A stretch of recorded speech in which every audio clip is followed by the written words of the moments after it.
Do you believe a bride can destroy her own wedding? Celine Hartwell did exactly that. Not out of anger, but because she heard the truth. 40 minutes before the ceremony, she discovered her fiancé was using her for money. No tears, no hesitation, only revenge. She walked down that aisle like a weapon. What happened next changed everything. Stay with me until the end of this story, hit that like button, and comment what city you're watching from so I can see how far this tale has traveled. Because what Celine did that day, most people wouldn't have the spine for it. The bridal suite smelled like expensive flowers and lies. Celine Hartwell stood in front of a full-length mirror, staring at a wedding gown she hadn't touched in 20 minutes. White silk, hand-beaded lace, a train that cost more than most people's cars. It hung on a padded hanger like evidence of a crime she was about to commit against herself. She wasn't wearing it. Instead, she'd put on a white power suit, sharp shoulders, razored lapels, tailored so precisely it looked like armor. The kind of outfit you wore to fire someone, or bury them. Her phone buzzed. Again, she ignored it. Again. 43 minutes until the ceremony. 43 minutes until she became Mrs. Caleb Vance, until the trust fund her father had locked behind a marriage clause finally opened, until 300 guests watched her promise forever to a man she was starting to suspect didn't actually exist. Not the real him, anyway. The version she'd fallen for, charming, attentive, just broken enough to be interesting, was too smooth, too calculated. She'd ignored the signs for months because it was easier than admitting she'd been played. Her maid of honor, Ivy, burst through the door without knocking. Jesus Christ, Celine, you're not even... She stopped mid-sentence, taking in the suit. What the hell are you wearing? Something honest. That's not an answer. Ivy's voice had that edge it got when she was trying to control something spinning out of her grip. The photographer's having a meltdown. Your mother's already on her third mimosa, and Caleb's been asking for you every 5 minutes. You need to get in that dress. Now. Celine turned away from the mirror. Did you bring the earpiece? Ivy blinked. What earpiece? The one the wedding planner uses. For coordinating during the ceremony. Why would you just get it? Something in Celine's voice made Ivy stop arguing.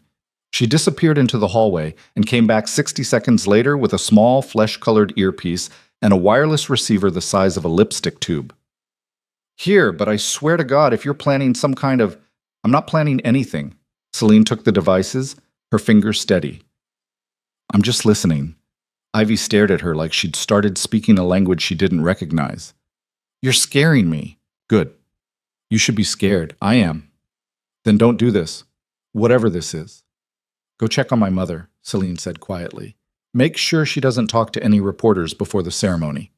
Celine, please. Ivy hesitated, then left. The door clicked shut with a sound like a vault ceiling. Celine fitted the earpiece into her left ear and turned on the receiver. Static hissed, then cleared. Wedding planner chatter, someone panicking about the flower arrangements, someone else confirming the string quartet was ready. She adjusted the frequency dial. More voices. Kitchen staff. Parking attendants. Guests arriving. Then she found it. Caleb's voice. Crystal clear. Just need to keep her calm until midnight. After that, it doesn't matter. Celine's hand froze on the dial. Another voice. Male. Unfamiliar. And if she figures it out before then? She won't. Caleb's laugh was soft, casual, like he was discussing the weather. Celine's not stupid, but she's emotional. That's the leverage. She wants to believe in this so badly she'll ignore every red flag I've waved in her face for the past year. Her breath stopped. You sure about that? The other man asked. Because if this falls apart, it won't. Trust fund activates at midnight on our wedding day. 15 million transfers into our joint account. I wait exactly 90 days. The legal minimum to avoid suspicion, then file for divorce. No fault. Quick. Clean. And her? She keeps whatever she wants. The house, the cars. I don't give a shit. I'm walking away with 7 million minimum after the split. More if I play the settlement right. Celine's knees felt like water. The unfamiliar voice again. You're a cold son of a bitch, Vance. I'm practical. There's a difference. Papers rustled. This was never about her. It was always about the trust. Her father was smart enough to lock it behind a marriage requirement, but not smart enough to specify what kind of marriage. One signature, one night, and I'm free. What if she doesn't sign the joint account paperwork? She already did, 3 weeks ago. I told her it was for our future. She cried when she signed it. Actually cried. That laugh again, softer, crueler. God, she made this so easy. The receiver slipped through Celine's fingers. It hit the carpet without making a sound. She stood there, frozen, her reflection staring back at her from the mirror. The suit suddenly made perfect sense. So did the sick feeling she'd been swallowing for months every time Caleb touched her, every time he said, "I love you," with a smile that never reached his eyes. She'd known. Some part of her had known the whole time. Her phone buzzed again. A text from Caleb. "Can't wait to see you. I love you so much." She read it 3 times. Then she picked up the receiver, rewound the frequency log, and found the audio file. Caleb's voice, digitally stored, time-stamped, ready. Her hand stopped shaking. The door opened. Ivy again. "Celine, it's time. They're asking for, are you okay?" "No." "What happened?" Celine turned the receiver over in her palm. "Do you know how to connect this to the chapel sound system?" "Why would you? Yes or no?" Ivy's eyes widened. "You want to broadcast something during the ceremony. Yes or no, Ivy?" A pause, then, "Marcus works in tech. He's probably already setting up the microphones. If you give me that, I can have him patch it in." She stepped closer. "What's on there?" "The truth." "Celine, will you do it or not?" Ivy looked at her for a long moment. Then she took the receiver.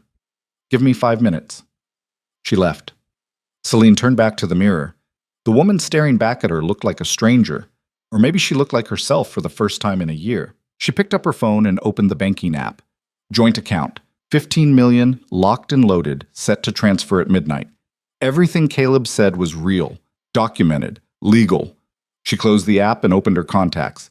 Scrolled to her lawyer's name, dialed. "James? It's Celine. I need you at the chapel, now. No, I'm not calling it off. I'm calling an audible." She paused. "Bring the prenup contracts, the ones Caleb refused to sign, and I need to know exactly what happens if I don't complete the marriage ceremony but still meet the trust fund activation requirements within the 24-hour window." She listened. A legal marriage before midnight. Doesn't specify who. She looked at herself in the mirror. "Find me the loophole, James, and find it in the next 30 minutes. She hung up. Her mother's voice echoed from the hallway, slurred and bright. "Where's my daughter? I need to see my beautiful daughter." Celine locked the door. 28 minutes until the ceremony. She sat down on the chaise lounge, pulled out her compact, and fixed her lipstick. Red. Not bridal pink. War paint. The earpiece crackled. Caleb's voice. "Is she ready yet?" The wedding planner. "Almost, Mr. Vance. Just a few more minutes." "Good. Make sure the photographer gets shots of her walking down the aisle. I want to remember her face when she sees me." Celine smiled. He had no idea. Ivy slipped back in through the door. "It's done. Marcus patched the feed into the main speakers. It'll play on your signal." "What signal?" "You give me a thumbs up from the aisle. He'll start the playback." Celine stood. "Where's Marcus now?" "Sound booth, back corner." "Why?" "Tell him to stand by, and tell him not to stop the recording no matter who tells him to." Ivy's face went pale. "What are you about to do?" "Walk down an aisle." "Celine." "He was using me, Ivy, the whole time, every word, every touch, every promise. It was all just set up for a money grab." Her voice didn't shake. "I heard him say it. Out loud. To someone else." Ivy's expression shifted. "You recorded it." "He recorded himself. I just happened to be listening." "And now you're going to—" "Yes, in front of 300 people. 300 witnesses." Ivy exhaled slowly. "You're sure about this?" "No, but I'm doing it anyway." A knock at the door. The wedding planner's voice, sugary and strained. "Miss Hartwell, it's time." Celine looked at Ivy. "Do I look like a bride?" "You look like a hitman." "Perfect." She opened the door. The wedding planner's smile faltered when she saw the suit. Oh dear, that's not the dress." "No, it's not. But the photographer will get exactly what I give him." Celine stepped into the hallway. "Let's go." The planner's mouth opened and closed like a fish drowning in air. Mr. Vance is going to get exactly what he deserves." Celine walked towards the chapel entrance, her heels clicking against marble like a countdown. The hallway stretched long and white, lined with roses and candles, and all the set dressing of a fairy tale she'd bought into because she wanted it to be true. Not anymore. The double doors to the chapel loomed ahead. Behind them, 300 people were waiting for a wedding. They were about to get something else entirely. The planner rushed ahead, whispering frantically into her headset. Celine caught fragments. Not in the dress. Yes, I know. No, she won't listen. Good. She reached the doors, stopped, breathed. Her mother appeared from a side hallway, champagne glass in hand, eyes bright and unfocused. There you are. Oh my God, what are you? Why aren't you in your... Go sit down, Mom. Celine, this isn't funny. You look like you're going to a business meeting, not a... Sit down. Something in her voice made her mother step back. She blinked, confused, then turned and wobbled toward the chapel entrance. Ivy appeared at Celine's elbow. Marcus is ready. You sure about this? No. But you're doing it. Yes. The music shifted. Pachelbel's canon. The processional, her cue. The doors opened. 300 faces turned toward her. Celine saw it all in one sweeping glance. The flowers, the candles, the vaulted ceiling, the stained glass throwing colored light across polished wood. At the far end, standing at the altar in a custom tuxedo, Caleb Vance smiled at her like she was everything he'd ever wanted. She stepped onto the white runner. No bouquet, no veil, just her in a suit that fit like conviction. She walked. Not slow, not performative, just steady, even pacing, one foot in front of the other. Caleb's smile didn't falter, but his eyes narrowed slightly, confusion flickering at the edges. Halfway down the aisle, she made eye contact with Marcus in the sound booth. She raised her thumb. He nodded. 5 seconds later, Caleb's voice filled the chapel. Just need to keep her calm until midnight. After that, it doesn't matter. The music stopped. Every head turned toward the speakers. The second voice, and if she figures it out before then? Caleb's laugh, piped through professional-grade sound equipment, echoed off the vaulted ceiling. She won't. Celine's not stupid, but she's emotional. That's the leverage. Celine kept walking, Caleb's face drained of color. Trust fund activates at midnight on our wedding day. 15 million transfers into our joint account. I wait exactly 90 days, the legal minimum to avoid suspicion. Then file for divorce. Gasps rippled through the crowd. She keeps whatever she wants. I'm walking away with 7 million minimum after the split. Someone in the third row said, "Oh my God." Caleb lunged for the altar microphone. "Turn that off. Turn it." The officiant stepped back, hands raised. This was never about her. It was always about the trust. Celine reached the front, stopped, looked at Caleb. His face was white, furious, terrified. She made this so easy. The recording ended. Silence crashed down like a collapsing building. 300 people stared. Celine turned to face them, took the microphone from the officiant's frozen hands. "That," she said clearly, "is the man I was about to marry." Her mother made a small, broken sound. Caleb reached for her arm. "Celine, let me explain." She stepped back. "Don't." "That recording, it's out of context. It's time-stamped from 40 minutes ago, Caleb. There is no context that saves you." His jaw tightened. The charm dropped away like a mask shattering. What was underneath was cold, sharp. "You have no idea what you just did." "I know exactly what I did. I stopped you from stealing $15 million. That money was always going to be ours. No, it was going to be yours. For 90 days, then you were gone." Someone in the crowd whispered, "Jesus Christ." Caleb's best man, standing awkwardly at the altar, cleared his throat. "Maybe we should take this somewhere private?" "No," Celine's voice carried. "We're doing this here, in front of everyone, because I want witnesses." Caleb's lawyer, seated in the second row, already pulling out his phone, stood up. "Miss Hartwell, I strongly advise you not to... advise your client to shut his mouth before I play the recording again." The lawyer sat down. Celine turned back to Caleb. "I'm ending this engagement, publicly, permanently, and I'm keeping every dollar you thought you were going to take." His face twisted. "You can't access the trust without getting married. Your father made sure of that. You need a husband by midnight or you lose everything." "I know. Then you just screwed yourself." He stepped closer, voice dropping to a hiss. "You think you're so smart? You just burned the only option you had. That money's gone, Celine, and you did it to yourself." She smiled. It was not a kind smile. I still have 11 hours, she said. Plenty of time to find someone who isn't you. The crowd erupted in whispers. Caleb laughed. It sounded like something breaking. You're not serious. I'm getting married tonight, just not to you. To who? You think someone's just going to... I will. The voice came from the back of the chapel. Every head turned. A man stood in the last row. Tall, dark hair, sharp suit. He hadn't been there during the processional. Or maybe he had, and nobody noticed him until he wanted to be noticed.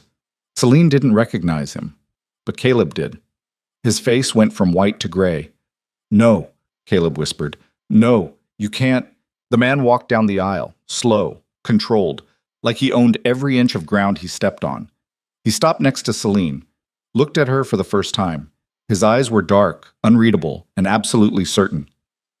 My name is Darius Kwan, he said quietly, and I'll marry you tonight. Celine stared at him. Why? Because he... Darius tilted his head toward Caleb. Owes me $8 million, and marrying you just became the fastest way to collect. The chapel went dead silent. Caleb's face contorted. You son of a... Careful. Darius's voice didn't rise. Didn't need to. You're already underwater. Don't make it worse. Celine looked between them. What is he talking about? Your ex-fiancé took out several high-interest loans to fund a lifestyle he couldn't afford, Darius said. He planned to use your trust fund to pay me back. Now that's not happening. He looked at her directly. But if you marry me instead, I can legally restructure his debt in ways that make his life very uncomfortable. And you keep your inheritance. That's extortion, Caleb snarled. No, it's business. Darius turned back to Celine. I'm offering you a legal solution, a contract marriage. You get access to your trust. I get leverage over him. We both walk away with what we need. Celine's mind spun. You want to marry me for revenge. I want to marry you for $8 million and the satisfaction of watching him lose everything he tried to steal. Darius's expression didn't change. You want to marry me because it's the only move you have left that doesn't end with you broke and him laughing. She should say no. She should walk away from all of it. The chapel, the money, the insanity of marrying a complete stranger, just to spite a man who tried to destroy her. But Caleb was staring at her with pure hatred now, all pretense gone, and she realized something. She didn't want to walk away. She wanted to burn him to the ground. Do you have a marriage license? She asked Darius. I can have one in 20 minutes. Prenup? Already drafted. My lawyer's outside. She looked at him. Really looked. He wasn't handsome in a conventional way. Too sharp. Too controlled. But there was something honest in the coldness. He wasn't pretending to care about her. He wasn't pretending at all. That was more than Caleb had ever given her. 1 year, she said. Contract marriage. Separate finances except for the trust fund clause. After 1 year, clean divorce. No drama. Agreed. I'm keeping the house. I don't want your house. And you stay out of my business unless it affects your debt collection. Fair.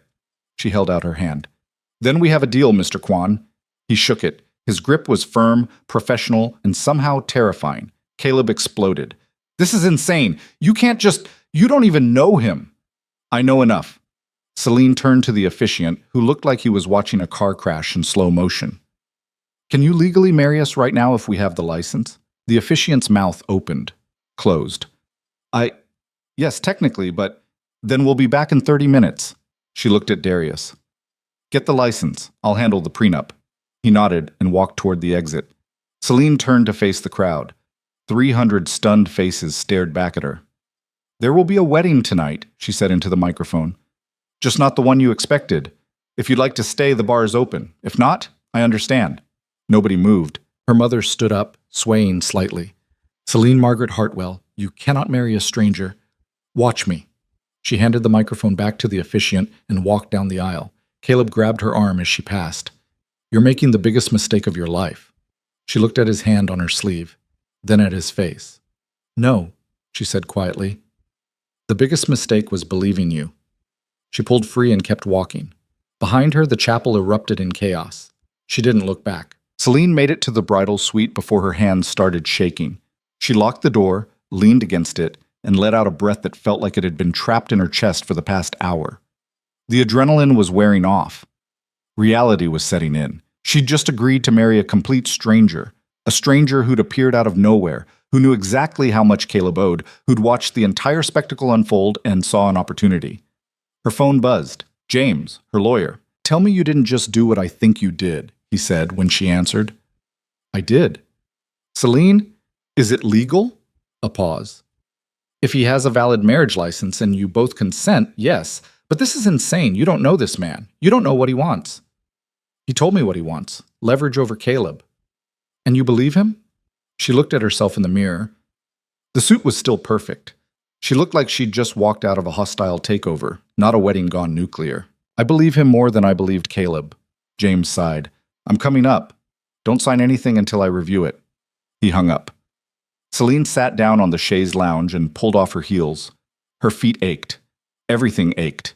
She'd been running on fury for the past hour, and now that it was quiet, the exhaustion hit like a freight train. A knock at the door. "It's me," Ivy said. "Let me in." Celine unlocked it. Ivy slipped inside, her face pale. "The chapel is a war zone. Caleb's screaming at anyone who'll listen. Your mother's crying in the front row, and half the guests are filming this on their phones. Let them." "Celine, this is going to be everywhere by tomorrow. Society pages, gossip blogs, probably the actual news." "Good. Let everyone see what he was trying to do." Ivy sat down next to her. "Who the hell is Darius Kwan?" "I have no idea." "And you're marrying him?" "Apparently." Ivy stared at her. "You've lost your mind." "Probably. This isn't a joke." "I know." Celine looked at her hands. They'd stopped shaking. Caleb was going to take everything. The trust, the money, probably the house. He had it all mapped out, and I was going to let him because I wanted to believe he loved me. "So instead you're marrying someone who definitely doesn't love you."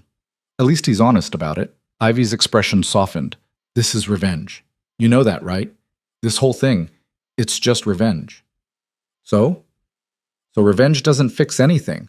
It just makes you feel powerful for a minute, and then you're stuck with the consequences." Celine stood up, walked to the window. Outside, guests were spilling onto the lawn, phones out, voices raised. She could see Caleb near the fountain, surrounded by his groomsmen, gesturing wildly. "I don't want to fix anything," she said quietly. "I want him to lose, the way I almost lost." Another knock. James's voice. "It's me! Open up!" Ivy let him in. James looked exactly like a lawyer who just had his Sunday ruined.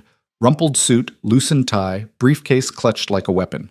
He dropped it on the coffee table and pulled out a thick stack of papers. "Darius Kwan's lawyer just sent this over," he said, flipping through pages. "Prenuptial agreement, contract marriage terms, financial separation clauses." And? "And it's airtight, almost suspiciously so." James looked up at her. "This was drafted weeks ago, Celine. He's been planning this." The room went cold. "What do you mean, weeks ago?" "The document metadata shows it was created 3 weeks before today. He knew about Caleb. He knew about your trust. He's been waiting for this." Celine's stomach dropped. "He set this up. Or he saw it coming and prepared." James set the papers down. "Either way, he's not some random stranger who happened to be in the chapel. He's been watching you." Ivy stood up. "That's stalker behavior. That's strategic," James interrupted. "And honestly, the terms are fair. You keep full control of the trust fund after it activates. He gets nothing except the ability to restructure Caleb's debt under marital financial protections. 1-year term, clean divorce, no alimony either direction." "Then what does he actually get out of this?" Celine asked. "Caleb's debt becomes marital debt the moment you sign the license, which means Darius can legally go after joint assets, freeze accounts, file liens, basically make Caleb's life a financial nightmare without ever breaking a law." "That's all he wants? To destroy Caleb?" James met her eyes. $8 million is a lot of money to lose. People have done worse for less. Celine looked at the contract. Pages and pages of legal language, all of it designed to protect both parties while manufacturing maximum damage to a third. "What happens if I don't sign?" "You lose the trust, Caleb walks away clean, and Darius goes back to waiting for his money." James crossed his arms. "But I'm guessing you already know that." She did. The door opened without knocking. Darius Kwan walked in holding a folder. He stopped when he saw James and Ivy. "You're her lawyer," he said to James. Not a question. "I am." "Good. Then you've reviewed the prenup." "I have." "Questions?" James hesitated. Why 3 weeks ago? Darius didn't blink. Because 3 weeks ago, Caleb missed his third payment. I started monitoring his assets. Your client's trust fund was listed as his primary collateral. So you've been planning this. I've been preparing for multiple scenarios. This one happened to play out. Convenient. I prefer the term efficient. Darius turned to Celine. I have the marriage license. We can file it tonight and complete the ceremony within the hour. Or you can walk away. Your choice. His voice was flat, professional, like he was offering her a business proposal, not a marriage. Celine looked at him, really looked. He was probably late 30s, maybe early 40s. Tailored suit, expensive watch, haircut with surgical precision. Everything about him screamed control. No wasted movement, no unnecessary emotion. What happens after tonight? She asked. You go to your home. I go to mine. We maintain separate lives. In 1 year, we file for divorce. Simple. And Caleb? I destroy him financially, legally, thoroughly. No hesitation, no satisfaction, just fact. You hate him that much? I don't hate him at all. I just want my money back, and I want to make sure he never borrows from me again. Ivy made a small sound. That's sociopathic. Darius looked at her. That's business. This isn't business. This is a marriage. No, this is a contract that happens to use marriage as a legal vehicle. There's a difference. Celine felt something shift in her chest. Caleb had pretended to love her while planning to rob her. Darius wasn't pretending anything. He wanted revenge. She wanted protection. It was transactional, clear, honest. I need one thing, she said. Darius waited. I need to know you're not going to try to control me. My money, my choices, my life. You get your revenge on Caleb, but I'm not becoming anyone's property in the process. He nodded once. Agreed. I have no interest in controlling you. Then we have a deal. James made a strangled sound. Celine, draw up the final documents. I'll sign them before the ceremony. You're making a massive mistake. Probably, but it's my mistake to make. She looked at Darius. 1 hour. I need to change and deal with my mother. I'll be at the altar. He turned and left without another word. The door closed. Ivy grabbed Celine's arm. You can't be serious. I'm completely serious. You don't know him. You don't know what he's capable of. I know what Caleb's capable of. And I know I'd rather deal with someone who tells me the truth, even if it's ugly. James started packing up the contracts. I'll have everything ready in 30 minutes, but for the record, I think this is the worst decision you've ever made. Noted. He left. Ivy stayed. What are you really doing? She asked quietly. Celine sat down and pulled the wedding gown off its hanger, looked at it, all that silk and lace and bullshit hope. I'm surviving, she said. That's all. She stood up and started taking off the suit jacket. Ivy watched her. You're going to wear the dress? No, but I'm going to burn it later. Right now I need to look like a bride for the legal paperwork. You've thought this through. I've had a very educational hour. Celine pulled on the gown. It fit perfectly, of course. Caleb had insisted on 6 fittings to make sure every detail was flawless. She wondered now if he'd been thinking about how good she'd look in the photos he planned to use in the divorce proceedings. Ivy zipped her up in silence. Then, are you scared? Celine looked at herself in the mirror. The dress transformed her, made her look soft, vulnerable. Everything she wasn't feeling. Terrified, she admitted. But I'm more scared of what happens if I don't do this. Caleb can't touch the money if you don't marry anyone. No, but he walks away clean and I lose everything my father built. She turned around. I'm not letting that happen. Ivy's eyes were wet. I just don't want you to regret this. I already regret trusting Caleb. At least with Darius, I know exactly what I'm getting. A commotion outside. Raised voices. Celine walked to the window. Down on the lawn, Caleb was arguing with someone. His face was red, his gestures sharp and angry. The someone was Darius. Caleb shoved him. Darius didn't move, didn't react, just stood there, absolutely still, while Caleb screamed in his face. Then Darius said something, quiet. Celine couldn't hear it. Caleb went white. He stepped back, turned, walked away quickly, his groomsmen scrambling to follow. Darius adjusted his cufflinks and headed back toward the chapel. What the hell did he say? Ivy whispered. Celine didn't answer. She was too busy trying to control the spike of fear that shot through her chest. Darius Kwan wasn't just strategic, he was dangerous, and she was about to legally bind herself to him. 20 minutes later, she was standing in front of James while he walked her through the contract one more time. Once you sign this, you're married for 1 year minimum. No early termination clause unless both parties agree. You sure about this? Celine picked up the pen. No, but I'm doing it anyway. She signed. James witnessed it. Ivy witnessed it. The officiant witnessed it. Done. I need a drink, James muttered. Get in line, Ivy said. Celine looked at the contract. Her signature. Permanent. Binding. No going back. Let's get this over with, she said. They walked back to the chapel. The crowd had thinned. Maybe 100 people remained, clustered in small groups, whispering. Her mother was gone, probably passed out in the bridal suite or being driven home by a relative. Caleb was also gone. Darius stood at the altar, hands clasped, expression neutral. Celine walked down the aisle for the second time that day. This time, nobody gasped. Nobody whispered. They just watched. She reached the altar. Darius looked at her. Ready? No. You? No. The officiant cleared his throat. Shall we begin? The ceremony took 4 minutes. No vows. No rings. Just the legal minimum. Do you, Celine Hartwell, take this man? I do. Do you, Darius Kwan, take this woman? I do. Then by the power vested in me, I now pronounce you married, Celine finished. We know. The officiant blinked. You may kiss the... We're good, Darius said. They signed the marriage certificate. The officiant signed. The witnesses signed. Done. Married. The remaining guests applauded weakly. Celine looked at her new husband. He looked back. Now what? She asked. Now we go home. Your home or mine? Mine. We need to talk about next steps. I thought we were living separately. We are. But tonight, you're coming with me. There are things you need to understand before this goes any further. Something in his tone made her spine stiffen. What things? Things about Caleb. About your father. About why I was really in that chapel today. Her stomach dropped.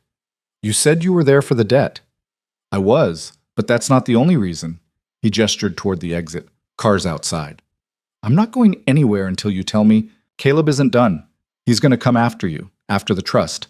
He has resources you don't know about and allies you've never met. Darius's voice stayed level. You can come with me and learn how to protect yourself, or you can go home and wait for him to make his next move. Your choice. Celine's hands clenched. You're blackmailing me into... I'm offering you information. What you do with it is up to you. Ivy stepped forward. She's not going anywhere with you alone. Darius looked at her. Then come along. I don't care. Celine. It's fine. Celine's voice came out steadier than she felt. I'll go, but Ivy comes. Fine. They walked out of the chapel together. The car was a black Mercedes with tinted windows. The driver opened the door without speaking. Celine slid in. Ivy followed. Darius sat across from them. The door closed. The car pulled away. They drove in silence for 10 minutes before Celine couldn't take it anymore.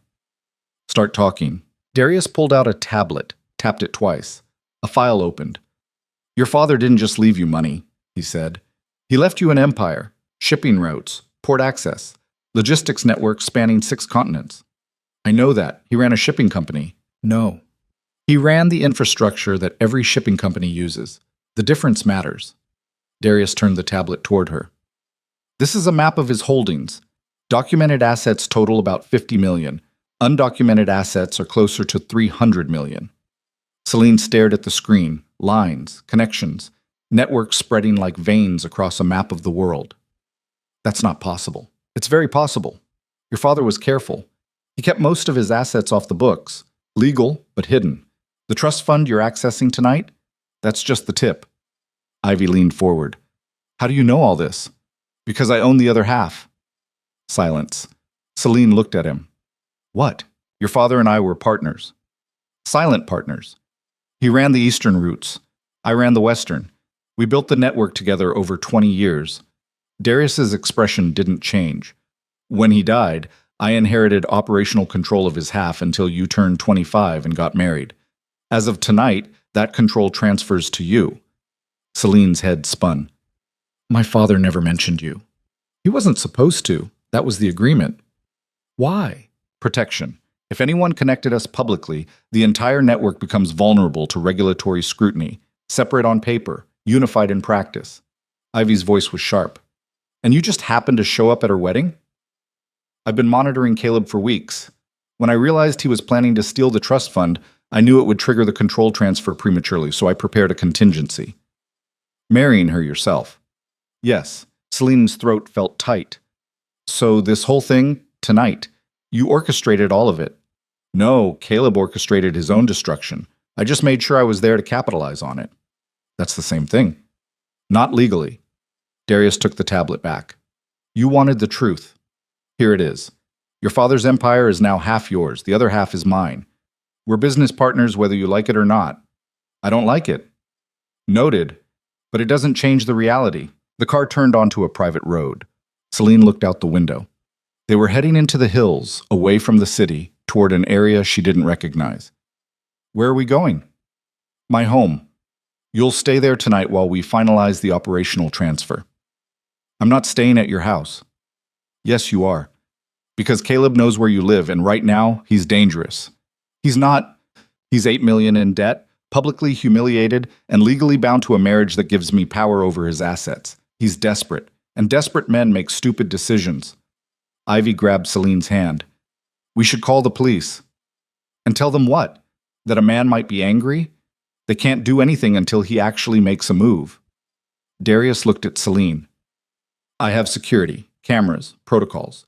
You stay at my place tonight, and by tomorrow, we'll have legal protections in place. Celine wanted to argue, wanted to tell him to turn the car around and take her home. But she couldn't, because he was right.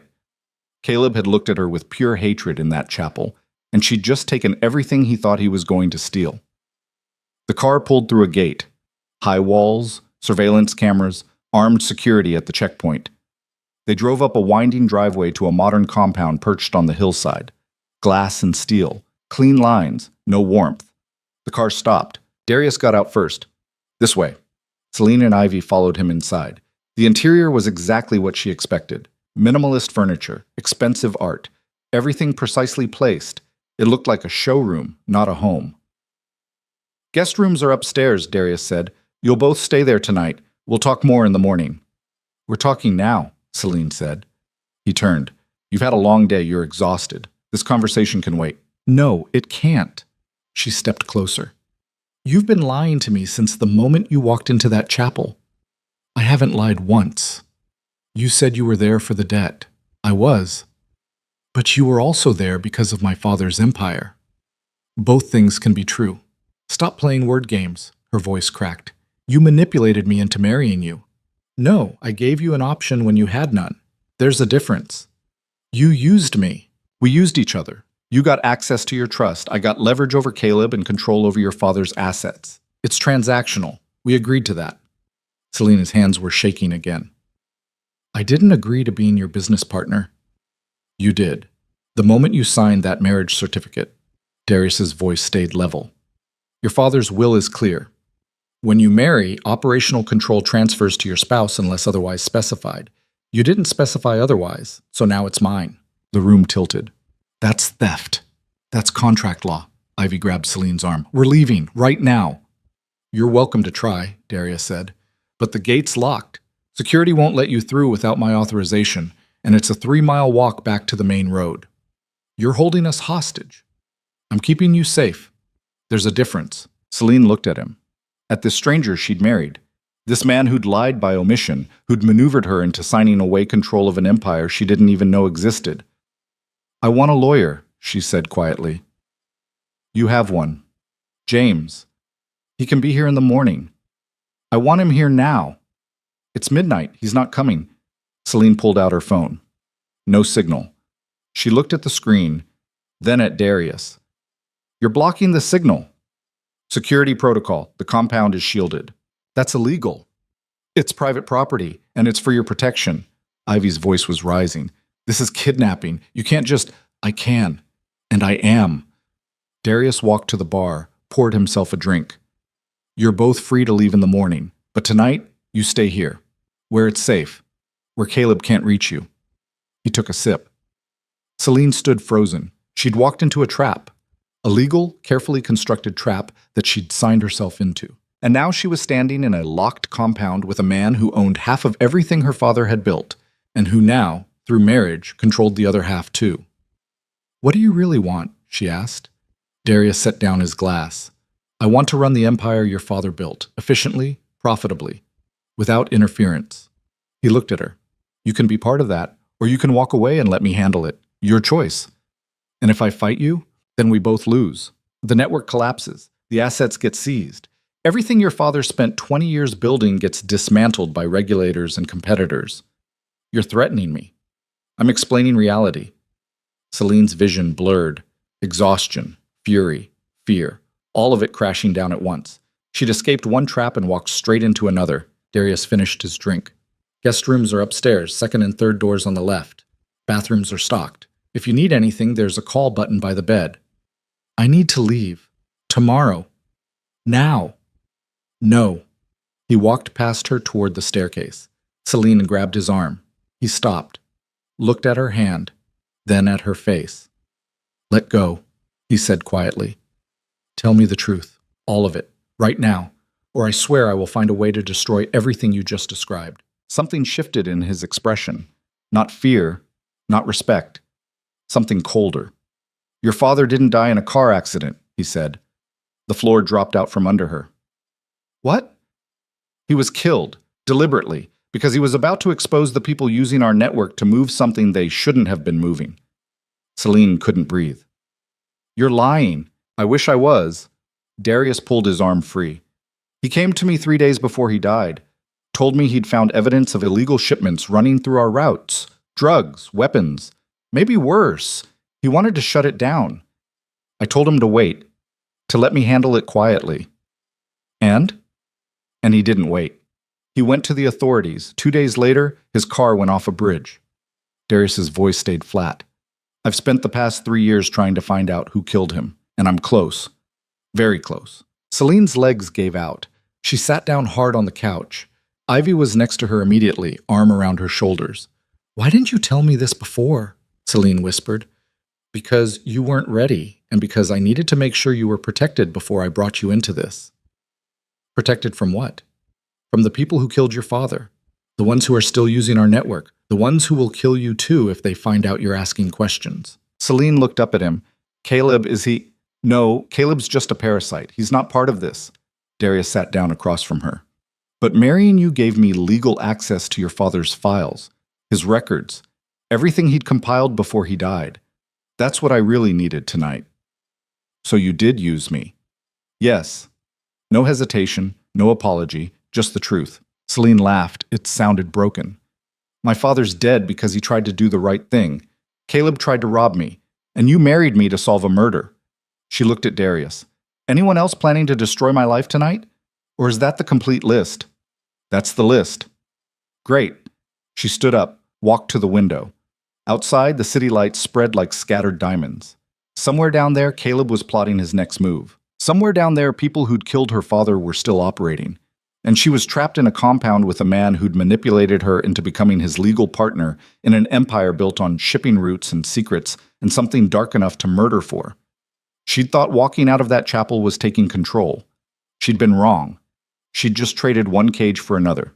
Behind her, Darius spoke quietly. "I know this isn't what you wanted, but it's what we have. And if we're going to survive it, we need to work together." Celine didn't turn around. "What if I don't want to survive it? What if I just want to burn the whole thing down?" "Then we both die, along with everyone connected to the network, including people who had nothing to do with your father's death." "That's not my problem." "Yes, it is, because you're married to me now, which makes you legally responsible for half of everything that happens next." She closed her eyes. Trapped. Completely, utterly trapped. "I want to see my father's files," she said. "Tomorrow. Now." A pause. Then, "Follow me." Darius led her down a hallway to a locked office. He pressed his thumb to a scanner. The door opened. Inside was a war room. Maps. Photos. Documents pinned to boards. Red string connecting faces and locations like a conspiracy theorist's nightmare. In the center, a photo of her father. Alive. Smiling. Celine's chest cracked open. "This is everything I have," Darius said. 3 years of investigation, names, routes, timelines. It's all here. She walked closer, saw her father's handwriting on some of the documents, recognized his notes. "He knew," she whispered. "He knew he was in danger." "Yes, and he tried to stop it anyway." "Yes?" She looked at Darius. "Why?" "Because he was a good man. Better than most. Better than me." For the first time since they'd met, Darius's voice carried something other than cold calculation. It carried regret. Celine touched her father's photo. Then she turned to Darius. "If I help you find who killed him, what do I get?" "Justice." "That's not enough." "What do you want?" She looked at the maps, the networks, the empire her father had built. "I want control. Real control. Not just my half. All of it." Darius studied her. "That would require me giving up mine." "Yes. Why would I do that?" "Because you need me to solve this. You said it yourself. You're close, but you haven't found them yet. You need someone on the inside, someone they don't know about, someone who can ask questions without raising alarms." "And that's you?" "That's me. My father's daughter. The one nobody's been watching because they thought I was just a rich girl playing dress-up." Darius's expression shifted. "You're proposing a partnership." "I'm proposing a hostile takeover. You help me find who killed my father. I help you clean out the network. And when it's done, I buy you out. Completely." "With what money?"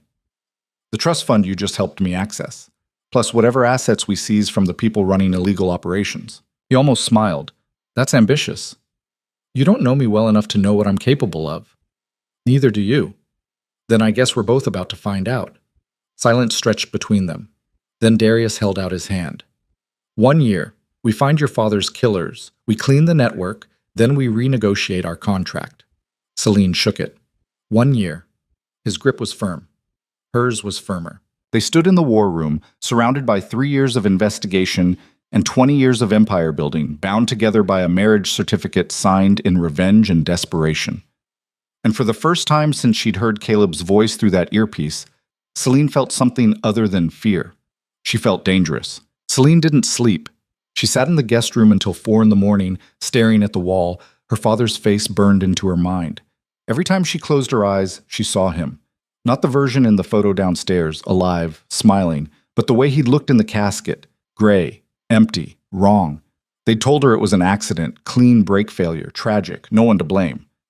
She'd believed them because believing was easier than questioning, easier than imagining someone had wanted him dead. But now she knew, and the knowing was eating her alive. At 4:30, she gave up on sleep and went downstairs. The compound was silent, dark except for security lights glowing along the hallways. She moved quietly, bare feet on cold tile, until she reached the war room. The door was still unlocked. She slipped inside. The documents covered every surface. Maps with red circles marking ports in Shanghai, Rotterdam, Los Angeles. Photos of men she didn't recognize, shipping manifests with handwritten notes in her father's tight script. Financial records showing wire transfers to shell companies in the Caymans, Singapore, Switzerland. She picked up a manifest dated 2 weeks before his death. Container number, departure point, arrival location. Nothing unusual. But in the margin, her father had written, "Check cargo actual versus declared. Weights don't match." Her hand shook. He'd found something, and they'd killed him for it. "You shouldn't be in here alone." She spun around. Darius stood in the doorway, wearing the same clothes from earlier.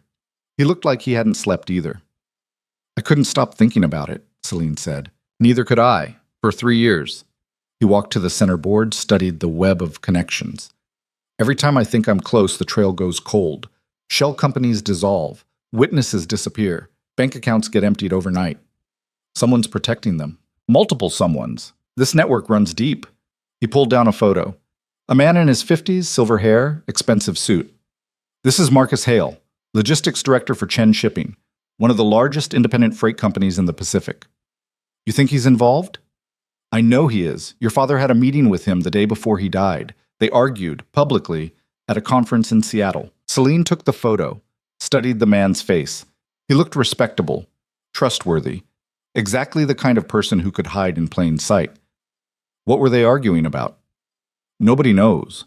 But 2 days later, your father was dead, and Hale took over 3 of your father's major shipping routes within a month. That's not a coincidence. No, it's not. Darius pulled down another photo. A younger man, sharper features. This is Hale's son, Daniel. He runs the operational side, handles the day-to-day logistics. Celine's stomach turned. You think they're both involved? I think Marcus gave the order. Daniel executed it, but I can't prove it. Why not? Because the evidence your father collected disappeared the night he died. Someone cleaned out his office, took his laptop, his files, his phone. Everything. The police ruled it an accident before they even started investigating. Someone made sure of that. Celine set the photo down. Her hands were steady now, cold. Then we find new evidence. How? We get inside Chen Shipping, see what they're moving, where it's going. That's suicide. If they figure out what you're doing, they won't, because they don't know who I am. She turned to face him. You said it yourself. I'm just a rich girl playing dress-up. Nobody's watching me. Darius studied her. You're serious. Completely. This isn't a game. These people killed your father. They'll kill you without hesitation. Then I'll make sure they don't see me coming. Something shifted in his expression. Not approval exactly, recognition. You're not who I thought you were, he said quietly. Neither are you. They stood in the silence of the war room, surrounded by 3 years of failure and 20 years of secrets. Then Darius pulled out his phone. Made a call. Marcus? It's Darius Kwan. I need a meeting. Tomorrow, if possible. A pause. Yes, I'm aware it's short notice, but I have a business proposal I think you'll find interesting. Another pause. Lunch. Pier 17. 1 o'clock. Perfect. He hung up. Celine stared at him. You're meeting with him? The man you think killed my father? We're meeting with him. You're coming as my wife. He'll recognize my name. Not if you use mine. As of yesterday, you're Mrs. Kwan. Legally. Publicly. Darius's voice was flat. Marcus doesn't know about you. He knew your father, but he's never seen you. You were kept out of the business deliberately. Why? Because your father was smart. He knew the less visible you were, the safer you'd be. Celine's throat tightened. Her father had protected her. Even when he knew he was in danger, he'd made sure she stayed invisible. And now she was about to walk straight into the lion's den. What's the play? She asked. Simple. I tell him I'm consolidating shipping routes, that I've acquired new assets through marriage, your father's half of the network. I want to discuss a partnership. And when he realizes those assets give us access to his operations, he won't, not immediately. And by the time he does, we'll have what we need. Which is access to his manifests, shipping schedules, anything that shows what he's really moving through those routes. Celine's mind raced. How do we get that information? You do what rich wives do at business lunches. You get bored, excuse yourself to make a phone call, and while you're gone, you access his company server through the restaurant's Wi-Fi. I don't know how to hack into... You don't need to. I have software that does it for you. He pulled a small device from his pocket. Looked like a USB drive. Plug this into any device connected to Chen Shipping's network. It'll clone their entire database in under 2 minutes. That's illegal. So is killing your father. Celine took the device. It was lighter than she expected. What if I get caught? Then you apologize profusely, claim you grabbed the wrong device by mistake, and I extract you before security gets involved. That's your plan? Apologize and run? That's the contingency. The actual plan is you don't get caught. She looked at him. You've done this before. Several times. And it's worked? I'm still here. Not reassuring, but it was all she had. Fine. What time do I need to be ready? Noon. Wear something expensive. Look like you belong. I know how to dress for a business lunch, Darius. I'm sure you do, but this isn't just business. This is theater. You're playing a role. The trophy wife who doesn't ask questions. Something in his tone scraped against her nerves. I'm not actually your trophy wife. For tomorrow you are. So play the part convincingly. He walked out. Celine stood alone in the war room, holding a device that could either prove her father was murdered or get her killed trying. She should be terrified. Instead, she felt something else. Focused. At 11 the next morning, Ivy found her in the guest room. You look terrifying, Ivy said. Celine checked herself in the mirror. Black sheath dress, designer heels, minimal jewelry, hair pulled back in a sleek bun. Makeup perfect. She looked exactly like the kind of woman who married for money and didn't care about anything else. That's the point. James called 6 times. He wants to know where you are. Tell him I'm handling something. He thinks Darius kidnapped you. He kind of did. Ivy sat down on the bed. What are you doing, Celine? Something my father would have done. Your father's dead. The words hit like a slap. Celine turned around. That's why I'm doing it. This is insane. You're walking into a meeting with a man who might have killed him. Not might have, did. You don't know that. Yes, I do. Celine's voice was cold. And I'm going to prove it. Ivy's face crumpled. And then what? You think proving it brings him back? No, but it makes sure the people who did it don't get away with it. At what cost? Whatever it takes. Ivy stood up, walked to the door, stopped. You're not the same person who walked into that bridal suite yesterday. Good. That person was stupid enough to almost marry Caleb. That person was my best friend. Celine met her eyes. I still am. No, you're not.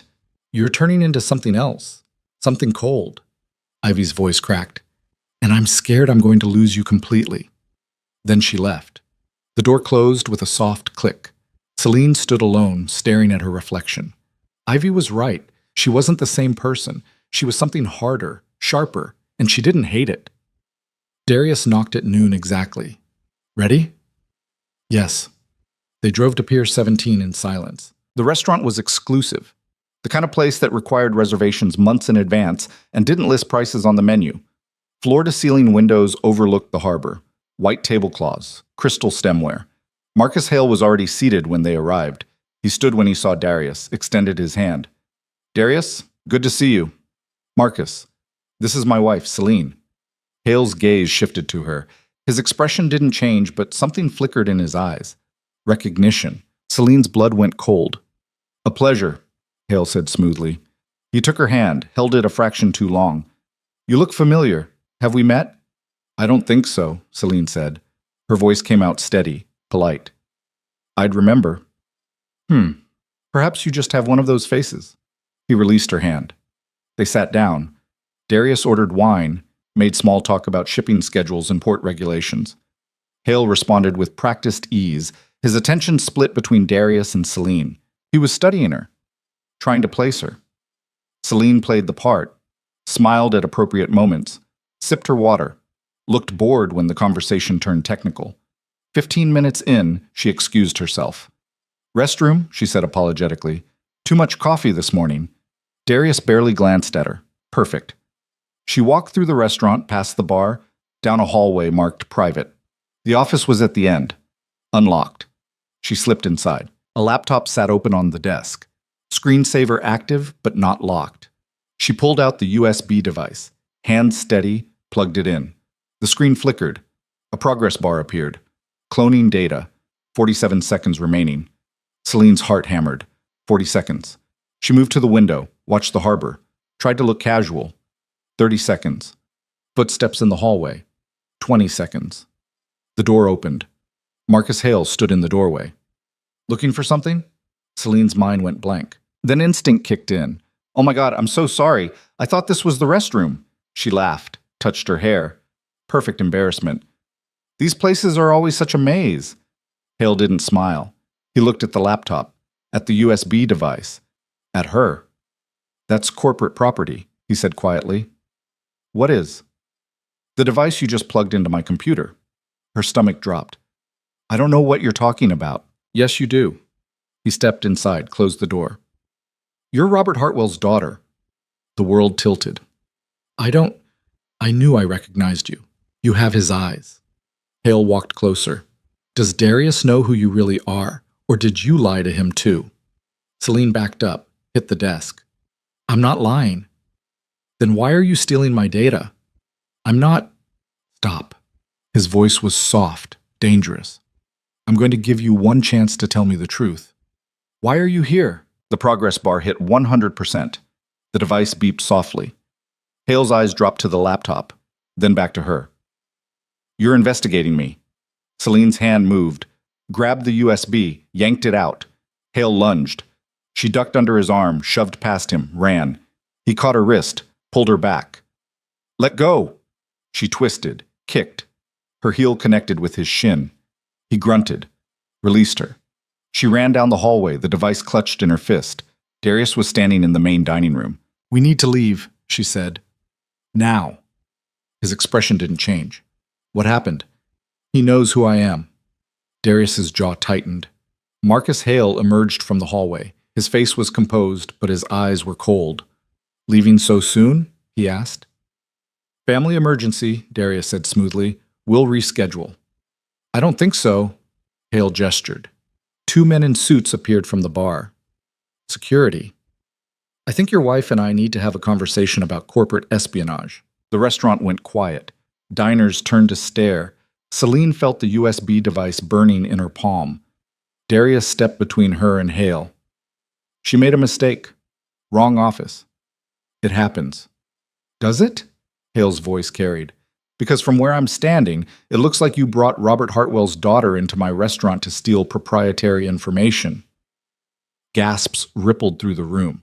Someone pulled out a phone, started recording. Darius's expression went arctic. "Careful, Marcus. Accusing my wife of theft in public could be considered slander. Only if it's false." Hale looked at Celine. "Is it false? Did you or did you not access my computer without permission?" She couldn't speak. "That's what I thought." Hale gestured to security. "Detain her. I'm calling the police." "Touch her, and I'll bury you," Darius said quietly. "You're welcome to try. But I have witnesses, security footage, and whatever's on that device she's holding." Hale smiled. "You're not walking out of here." Celine looked at Darius. He looked back. And in that moment, she saw it. He'd known. He'd known Hale would recognize her, known this was a trap. "You set me up," she whispered. Darius's face stayed blank. "No. You knew he'd figure out who I was." "I suspected he might." "You used me as bait." His silence was confirmation. The world collapsed.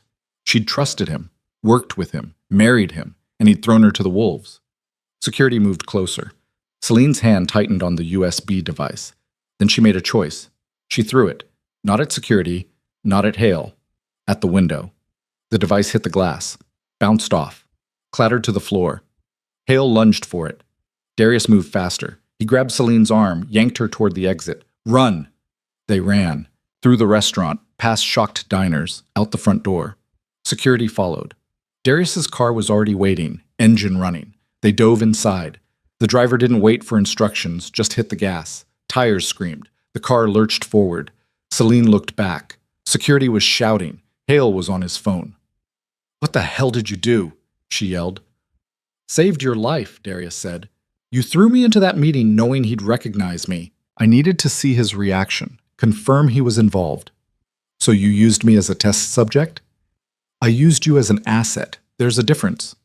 She hit him. Her fist connected with his jaw. Hard. Darius's head snapped to the side. "I trusted you," she said. Her voice shook. "I thought we were partners." He touched his jaw, blood on his lip. "We are. Partners don't sacrifice each other. They do if it gets results." "What results?" "I didn't get the data. I threw the device away." "No, you threw a decoy away." He pulled an identical device from his pocket. "I had two.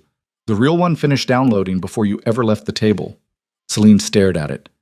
"You planned this." "Yes." "The whole thing, the panic, the run." "Theater, like I said." Her hands were shaking. "Why didn't you tell me?" "Because your reaction had to be genuine. If you'd known it was staged, Hale would have seen through it. So instead you let me think I was about to get arrested." "Yes. That's..." She couldn't find words. "That's sociopathic. That's strategic." She wanted to hit him again, wanted to scream. Instead, she looked at the device in his hand. "Did it work? Do we have proof?" Darius plugged it into his phone, scrolled through files. His expression changed. "What?" Celine leaned closer. "What is it?" He turned the screen toward her. It was a manifest. Dated 3 days before her father died. Container number. Departure, Shanghai. Arrival, Los Angeles. Declared cargo. Industrial machinery. Actual cargo. Unknown. Weight discrepancy. 4,000 pounds. Her father's handwriting in the margin. Check this. Something wrong. Below that, another note. Different handwriting. Handled. RH won't be a problem. Celine's vision blurred. RH Robert Hartwell. Her father. They documented it, she whispered. They wrote down that they were going to kill him. Not just that. Darius scrolled further. Look at the signature. She looked, and her world shattered. The signature wasn't Marcus Hale's. It wasn't Daniel Hale's. It was Caleb Vance's, her ex-fiancé. The man she'd almost married had ordered her father's death. Celine couldn't breathe, couldn't think, couldn't do anything except stare at that signature. No, she said. No, that's not possible. The date matches. The handwriting matches samples from his loan applications. Darius's voice was flat. Caleb worked for Chen Shipping 3 years ago. Junior logistics coordinator. He had access to manifests, shipping schedules, container assignments. Why would he? Money. He was already in debt. Marcus Hale needed someone expendable to handle the problem. Caleb volunteered. Celine's chest felt like it was collapsing. Caleb had killed her father, then spent a year pretending to love her, then tried to steal her inheritance, all of it, every moment, every touch, every lie. He'd been planning it from the beginning. I need to... She opened the car door. Darius grabbed her. What are you doing? I'm going to kill him. No, you're not. Let go of me. Celine, let go! She wrenched free, stumbled out of the car. They were at a red light, traffic all around. She ran, didn't know where, didn't care, just ran. Behind her, Darius shouted her name. She didn't stop. Her heels cracked on the pavement. Her dress tore. She didn't feel it. All she felt was rage. Pure, molten, all-consuming rage. Caleb had murdered her father, and she'd almost let him into her bed. Her life, her future. She'd been so stupid, so blind. She ran until her lungs gave out, collapsed against a building, slid down the wall. Darius found her 3 minutes later. He didn't say anything, just sat down next to her. They stayed like that for a long time. Finally, Celine spoke. I want him destroyed. I know.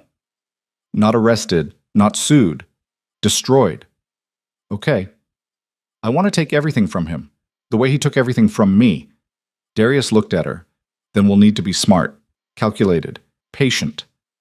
I don't want to be patient. I know, but revenge isn't about what you want. It's about what works. Celine closed her eyes. Her father's face floated behind her eyelids. Not the corpse.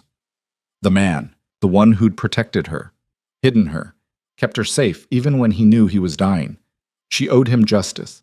Not the legal kind, the permanent kind. Tell me what to do, she said. Darius pulled her to her feet. First, we go back to the compound, secure this evidence, make copies, encrypt everything. And then? Then we build a case so airtight that Caleb has nowhere to run, no allies, no escape routes, nothing. How long will that take? Weeks, maybe months. I don't have months? Then we expedite. He looked at her. But you need to understand something. Once we start this, there's no stopping, no backing out. We go all the way, or we don't go at all. Celine met his eyes. I'm already all the way in. Are you sure? Because what we're about to do, it's not legal, it's not moral, it's justice. My father's justice. Darius studied her face, then nodded. Okay, then let's burn him down. They got back in the car, drove to the compound in silence. By the time they arrived, Celine had made her decision. She wasn't the woman who'd walked into that bridal suite 2 days ago. That woman was dead. In her place was something harder, colder, willing to do whatever it took. Darius led her back to the war room, spread out the evidence. We have the manifest, Caleb's signature, proof he was working for Hale when your father died. Is it enough to convict him? In court? Maybe. But courts take time. And Caleb has resources, lawyers. He could drag this out for years. Then we don't go to court. Darius looked up. What are you suggesting? I'm suggesting we use the same network he used to kill my father, turn it against him. That's dangerous. Everything about this is dangerous. He smiled. It was the first real smile she'd seen from him. You're learning. I had a good teacher. They worked through the night, built profiles, traced connections, identified weak points in Caleb's financial structure. By dawn, they had a plan. It was ruthless. It was illegal. It was perfect. Celine looked at the final blueprint spread across the table. When do we start? Today. But first you need to make a choice. What choice? Darius picked up a phone. We can do this quietly, subtly. Take him apart piece by piece until there's nothing left. Or we can do it publicly. Destroy him the way you destroyed your wedding. Make sure everyone knows what he did. Celine thought about Caleb's face in that chapel, the hatred in his eyes when she'd walked away, the calculation behind every smile he'd ever given her. I want everyone to know, she said. Then we need to move fast, before he realizes what we have. How fast? 48 hours. She looked at him. That's not enough time to eat. It is if we use the trust fund. Her stomach dropped. My father's money? Your money now. And it's the only leverage big enough to force Caleb into a corner. Darius pulled up a financial document. He owes me $8 million, but he owes other people too. Loan sharks, private investors. If we buy up his debt, all of it, we own him completely. How much would that cost? Approximately $12 million. I only have $15 million in the trust. I know, which means you'll be betting almost everything you have on this working. Celine looked at her father's photo on the wall. He'd built an empire to protect her, and she was about to spend most of it destroying the man who'd killed him. It felt right. Do it, she said. Darius made the calls. By noon, they owned $17 million in debt certificates, all of it tied to Caleb Vance. Celine held the documents in her hands. With these, she could force Caleb into bankruptcy, seize his assets, destroy him financially. But that wasn't enough. She wanted him to suffer the way her father had suffered. She wanted him to know betrayal, to feel it, to drown in it. There's one more thing we need, she said. What? A confession. Darius looked at her. He'll never confess. Not voluntarily. Then we make him think he's safe, that he won. How? Celine smiled. It felt like something breaking inside her. We give him exactly what he wanted. Me. Darius's expression shifted. You want to meet with him? Yes. Alone? Yes. That's suicide. No, it's bait. And he'll take it because he thinks I'm weak, emotional, stupid. Her voice went cold. Let him keep thinking that, right up until I destroy him. Darius studied her for a long moment. Then he pulled out his phone. I'll set it up. But you wear a wire, and I'm 1 block away the entire time. Fine. And if anything goes wrong, anything, you get out. Immediately. Agreed. He made the call. 20 minutes later, it was done. Caleb had agreed to meet her. Tonight. At a hotel bar downtown. Neutral territory. Public enough to feel safe. Private enough to talk. Celine looked at herself in the mirror. 48 hours ago, she'd been a bride. Now she was a weapon. And tonight, she was going to point herself at the man who'd murdered her father. One way or another, this ended. She just had to make sure she survived long enough to see him fall. Darius appeared behind her reflection.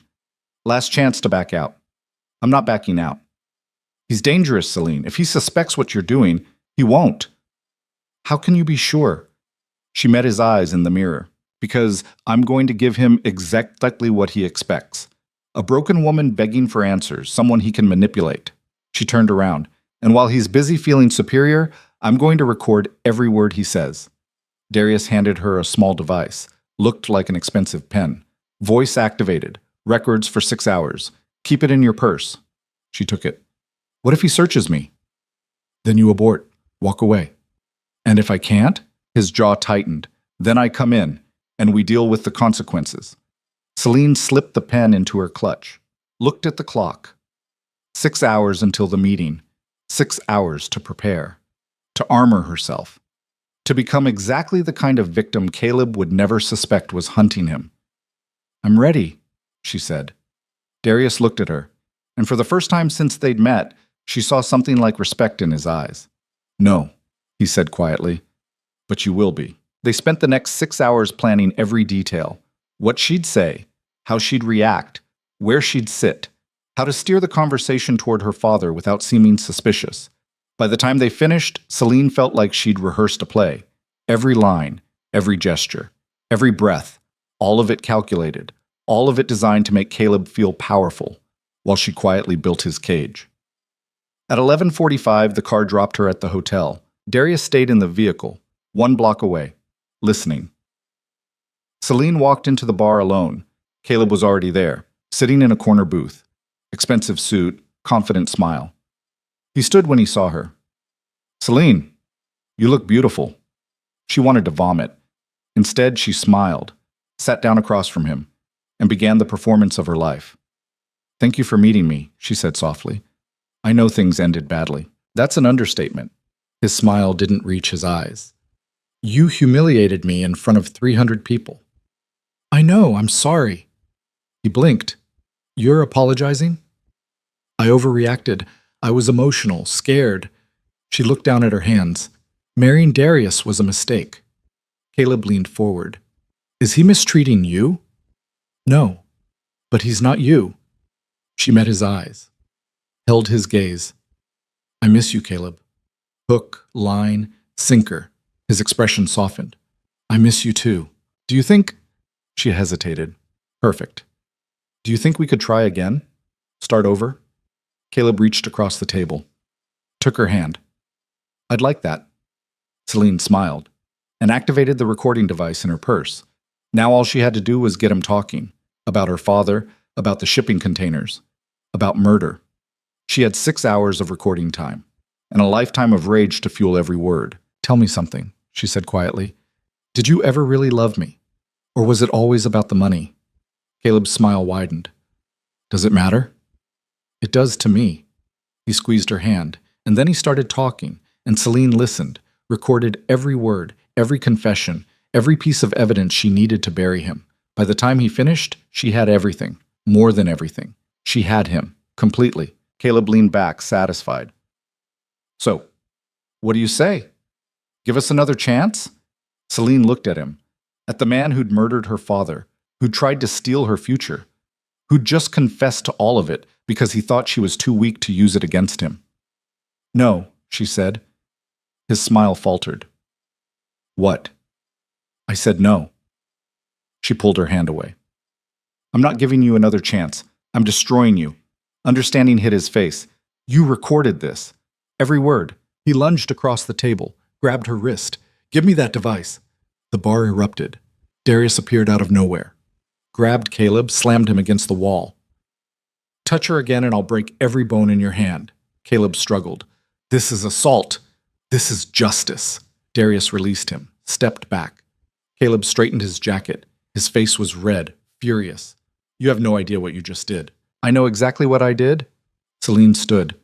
"I have your confession, your signature on the manifest, proof you killed my father. And by tomorrow morning, every law enforcement agency in the country will have copies. You can't prove anything. Yes, I can, because you're stupid and arrogant, and you just told me everything thinking I was too broken to fight back." Caleb's hands clenched. "I'll destroy you for this." "You already tried. It didn't work." She walked to the door. "Enjoy the next 48 hours, Caleb, because after that, you're going to spend the rest of your life in prison, where you belong." She walked out. Darius followed. Behind them, Caleb screamed threats. Celine didn't look back. She made it to the car before her legs gave out. Darius caught her, helped her inside. "You did it," he said. "We did it." "No, this was all you." She looked at the recording device, at the evidence that would end Caleb's life, and started to cry. Not from sadness, from relief. It was over. Her father's killer would face justice, and she had survived becoming exactly what she needed to become to make that happen. Darius didn't say anything, just handed her a handkerchief and drove her back to the compound, where tomorrow they would begin dismantling everything Caleb had built, together, as partners, for real this time. But tonight, Celine let herself feel it, all the grief, all the rage, all the loss. Tomorrow she'd be strong again. Tonight, she was just a daughter who missed her father, and who'd finally made sure his death wouldn't be in vain. The car pulled through the gates. Celine looked at the compound, this strange, cold place that had become something like home, or at least something like safety. Darius helped her inside. "Get some sleep," he said. "Tomorrow's going to be a long day." "What happens tomorrow?" "We take everything we have to the FBI. Let them handle the arrest. And after that?" He looked at her. "After that, we run an empire. Together. The way your father would have wanted." Celine nodded. Went upstairs. Collapsed onto the bed. And for the first time in 3 years, she slept without dreaming of her father's funeral. Instead, she dreamed of the future, one where she was no longer anyone's victim, where she controlled her own fate, where she had the power to protect herself, and anyone else who needed it. When she woke, dawn was breaking, and waiting on her nightstand was a message from Darius. FBI arrives at 9 a.m. Caleb will be arrested by noon. It's over. Celine picked up her phone, read the message 3 times, then deleted it, because it wasn't over. Not yet. There was still one more thing she needed to do. One more person who needed to answer for what happened. Marcus Hale, the man who'd given Caleb the order, who'd profited from her father's death, who thought he was untouchable. She got dressed, walked downstairs, found Darius in the war room. "I need one more name," she said. He looked up. "Whose?" Marcus Hale's partner, the one above him, the one actually running the operation. Darius's expression went carefully blank. Why? Because Caleb was just the weapon. Hale was the trigger, but someone loaded the gun. "Celine, who is it?" He hesitated, and in that hesitation she saw the truth. "You know who it is." "Yes." "Tell me." "I can't." "Why not?" "Because—" He stopped, looked away. "Because you won't believe me." Her stomach dropped. "Darius, who killed my father?" He turned back to her, and in his eyes she saw something that made her blood run cold. "Your mother." The world stopped. "What?" "Your mother. She was the one who ordered it. She was Hale's partner. She's been running half the illegal operations through your father's network for years." Celine couldn't breathe. "That's not— She wouldn't— She would. And she did." Darius pulled out a file, slid it across the table. "I've known for 6 months. I just didn't know how to tell you." Celine opened the file. Financial records. Wire transfers. Photos of her mother meeting with Marcus Hale, with Daniel Hale, with other men Celine didn't recognize. Dates going back a decade. All of it pointing to one conclusion. Her mother had been using her father's empire to traffic drugs, and when he found out, when he threatened to expose her, she'd had him killed. Celine's hands shook. No, this isn't— It's real, all of it. She's my mother. I know." "She wouldn't—" "She did." Celine looked at the photos. Her mother's face, smiling, casual, discussing business with the men who'd murdered her husband. Without guilt, without hesitation, like it was nothing. "I'm going to be sick." She ran to the bathroom, threw up everything in her stomach, collapsed on the floor. Darius appeared in the doorway. "I'm sorry." "Don't." Her voice was raw. "Don't apologize for telling me the truth." "What do you want to do?" Celine looked at him, at this man who'd become her partner, her co-conspirator, her only ally in a world that kept betraying her. "I want to finish this," she said. "All of it. Caleb, Hale, my mother, everyone who touched this. That's going to destroy your family." "I don't have a family anymore. I have enemies who happen to share my blood." Darius offered her his hand. She took it. He pulled her to her feet. "Then let's end this," he said. "Together. Together." They walked back to the war room and began planning the final strike, the one that would bring down everyone who'd destroyed her father, no matter who they were, no matter what it cost. Because Celine Hartwell was done being a victim, done being manipulated, done being anyone's pawn. From now on, she was the one making the moves, and anyone who stood in her way— They were about to learn exactly what happened when you underestimated the daughter of a murdered man. They were about to learn fear, and Celine was going to enjoy every second of teaching them. The FBI arrived at 9 a.m. exactly. 3 agents in dark suits, badges, recording equipment. They set up in Darius's conference room like they were preparing for war. Special Agent Rhodes led the team. Mid-40s, gray at the temples, eyes that had seen too much and believed too little. "Walk me through it again," she said. Celine sat across from her, the recording device on the table between them. She'd already played Caleb's confession twice. Every word, every admission. "He killed my father 3 years ago, tampered with his brakes to make it look like an accident. He was working for Chen Shipping at the time. Marcus Hale paid him to do it." Rhodes made notes. "And you have physical evidence beyond the recording?" Darius slid a folder across the table. Shipping manifests with Caleb's signature authorizing the cargo your father flagged. Financial records showing payments from Hale to Caleb. Emails discussing handling the problem. Rhodes flipped through the documents. Her expression didn't change. This is good. Very good. She looked up. But there's a problem. Celine's stomach tightened. What problem? Your recording was obtained under false pretenses. Caleb thought he was having a private conversation with someone he trusted.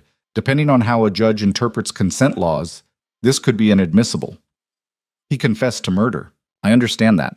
But we need to build a case that holds up in court, which means we need more than just the recording. Rhodes leaned forward. We need witnesses, paper trails, physical evidence that directly ties Caleb to your father's death. We have the manifest, which prove Caleb worked for Chen Shipping. They don't prove he killed anyone. Rhodes softened slightly. Look, I believe you. But belief isn't evidence. We need to connect every dot before we can move on this. Celine felt the room closing in. How long will that take? Weeks? Maybe months. I don't have months. Caleb knows I have the recording. He's going to run. Then we put him under surveillance. Make sure he doesn't leave the country. That's not good enough. Rhodes's expression hardened. It's what we have. Unless you can give me something concrete, physical evidence, another witness, something that proves Caleb committed murder, my hands are tied. Celine looked at Darius. He was already thinking. She could see it in his eyes. What if we could get you that evidence? He asked. Rhodes raised an eyebrow. What kind of evidence? The kind that Caleb would have kept. Insurance, in case Hale ever turned on him. You think Caleb documented the murder? I think Caleb's a narcissist who believes he's smarter than everyone else. People like that keep trophies, proof of what they've done. Where would he keep something like that? Darius pulled out his phone, showed Rhodes a blueprint. His apartment, specifically a safe in his home office. Rhodes studied the image. How did you get this? I own the building. I had the architectural plans pulled this morning. And you think he'd be stupid enough to keep evidence in his own apartment? I think he'd be arrogant enough. Darius looked at Celine. We need to get inside that safe. Rhodes shook her head. Absolutely not. That's breaking and entering. Anything you find would be inadmissible. Not if you find it. I can't get a warrant without probable cause. And right now, all I have is a recording that might not hold up in court. Celine felt something shift in her chest, a decision forming. What if Caleb invited me in? She asked. Everyone turned to look at her. Explain, Rhodes said. Caleb thinks I still want him. He said as much last night before I played the recording. What if I convince him I made a mistake, that I want to reconcile? He'll never believe that, not after what you did. He'll believe it if I'm desperate enough. If I tell him Darius is threatening me, that I need protection. Darius's jaw tightened. Absolutely not. It's the only way. It's suicide. If Caleb suspects for 1 second that you're working with the FBI, he won't. Because I'll give him exactly what he wants. Me, vulnerable, scared, begging. Rhodes leaned back. This is a terrible idea. But it would work. Maybe. If he doesn't kill you first. Celine met her eyes. Then you'll have your murder, and you can arrest him for that one too. The room went silent. Rhodes looked at Darius. You're actually considering this? No, I'm absolutely not considering this. Yes, you are. Celine stood up. Because it's the only play we have. Caleb has evidence somewhere. Evidence that could put him away forever. We need to find it. Not like this. Then how? Wait months while he covers his tracks, while he runs? While my mother... She stopped, forced herself to breathe. While everyone who killed my father gets away with it? Darius's expression was stone. Your mother is a separate problem. No, she's part of the same problem, and I'm not letting any of them walk away. Rhodes stood. I need to make some calls. If, and this is a big if, we move forward with this, you'll be wired, monitored. The second things go wrong, we extract you. Fine. I mean it. The second you feel unsafe, you say the word and we're through the door. What's the word? Mayday. Simple, clear. Celine nodded. Rhodes gathered her files. I'll be back in 2 hours. Don't do anything stupid before then. She left. The moment the door closed, Darius grabbed Celine's arm. We need to talk. He pulled her into the war room, closed the door. This is insane, he said. I know. Caleb is dangerous. If he realizes what you're doing, I'll be careful. Careful isn't good enough. He's killed before. He'll kill again. Not if the FBI is listening. The FBI can't stop a bullet. Celine pulled her arm free. What else am I supposed to do? Wait? Hope? My father's been dead for 3 years. I'm not waiting anymore. Your father wouldn't want you risking your life for this. My father would want justice, and this is how we get it. Darius ran a hand through his hair. The first time she'd seen him look anything less than completely controlled. You don't have to do this alone. We can find another way. There is no other way. You heard Rhodes. Without physical evidence, this case falls apart. Then we find the evidence ourselves. Break into Caleb's apartment when he's not there. And if we get caught, everything we found gets thrown out. Caleb walks, my mother walks, everyone walks. Better than you dying. Why? The word came out sharp, angry. Why do you care if I die? Darius went very still. Because you're my partner. We're not partners. We're business associates trapped in a contract marriage. That's not true. Isn't it? You married me for leverage. I married you for survival. There's no partnership in that. There is now. Celine looked at him, really looked. His face was tight, controlled, but something in his eyes was different, raw. What are you saying? I'm saying... He stopped, started again. I'm saying I don't want you to die, and not just because it would complicate the business. Her breath caught. Darius, I know, this wasn't supposed to happen. We had rules, separate lives, clean divorce. He looked away. But somewhere between the chapel and tonight, things changed. Changed how? I don't know. I just know that the idea of you walking into Caleb's apartment alone makes me want to tear this building apart. Celine's chest felt tight. She'd spent the past 3 days seeing Darius as a tool, a means to an end, cold, calculating, useful but not human. But standing in front of her now was someone who looked terrified, for her. I have to do this, she said quietly. I know. And I need you to let me. His jaw clenched. I can't protect you if you're in there alone. I don't need you to protect me. I need you to trust me. I do trust you. That's the problem. She almost smiled. That doesn't make sense. None of this makes sense. He looked at her. But we're doing it anyway. Yes. Then promise me something. What? Promise me you'll say the word. Mayday. The second you feel like things are going wrong. I promise. I mean it, Celine. The second I promise. He studied her face, then nodded once. Okay. Then let's prep you. They spent the next 2 hours going over every detail. What she'd say to Caleb, how she'd position herself in his apartment, where the cameras would be, what signals to watch for. By the time Rhodes returned, Celine had the plan memorized. Rhodes brought tech equipment. A wire so small it looked like a piece of jewelry. Cameras disguised as buttons. A panic device embedded in a bracelet. Press this twice and we're through the door, Rhodes said, fastening the bracelet. Don't hesitate. Don't wait. You feel unsafe. You press it. Got it. I'm serious. Most people freeze. They think they can handle it. Then things escalate and it's too late. I won't freeze. Rhodes looked at her. You seem very calm for someone about to walk into a killer's apartment. I've had a lot of practice staying calm in bad situations. This is different. I know. Rhodes stepped back. You're wired. We'll have audio and limited video. There'll be a team stationed outside the building, 3 minutes from entry to extraction. 3 minutes is a long time. It's the best we can do without tipping him off. Rhodes pulled out her phone. Ready to make the call? Celine's hands were steady as she took her own phone, dialed Caleb's number. He answered on the second ring. Celine. His voice was cold. I thought I made myself clear last night. I know, I'm sorry, I need to talk to you. We're done talking. Please, Darius, he's threatening me. I made a mistake and now he won't let me leave. Silence. Then, what kind of threats? He says if I don't cooperate with his business plans, he'll freeze my access to the trust fund. Take everything. She let her voice crack slightly. I'm scared, Caleb. I don't know what to do. More silence.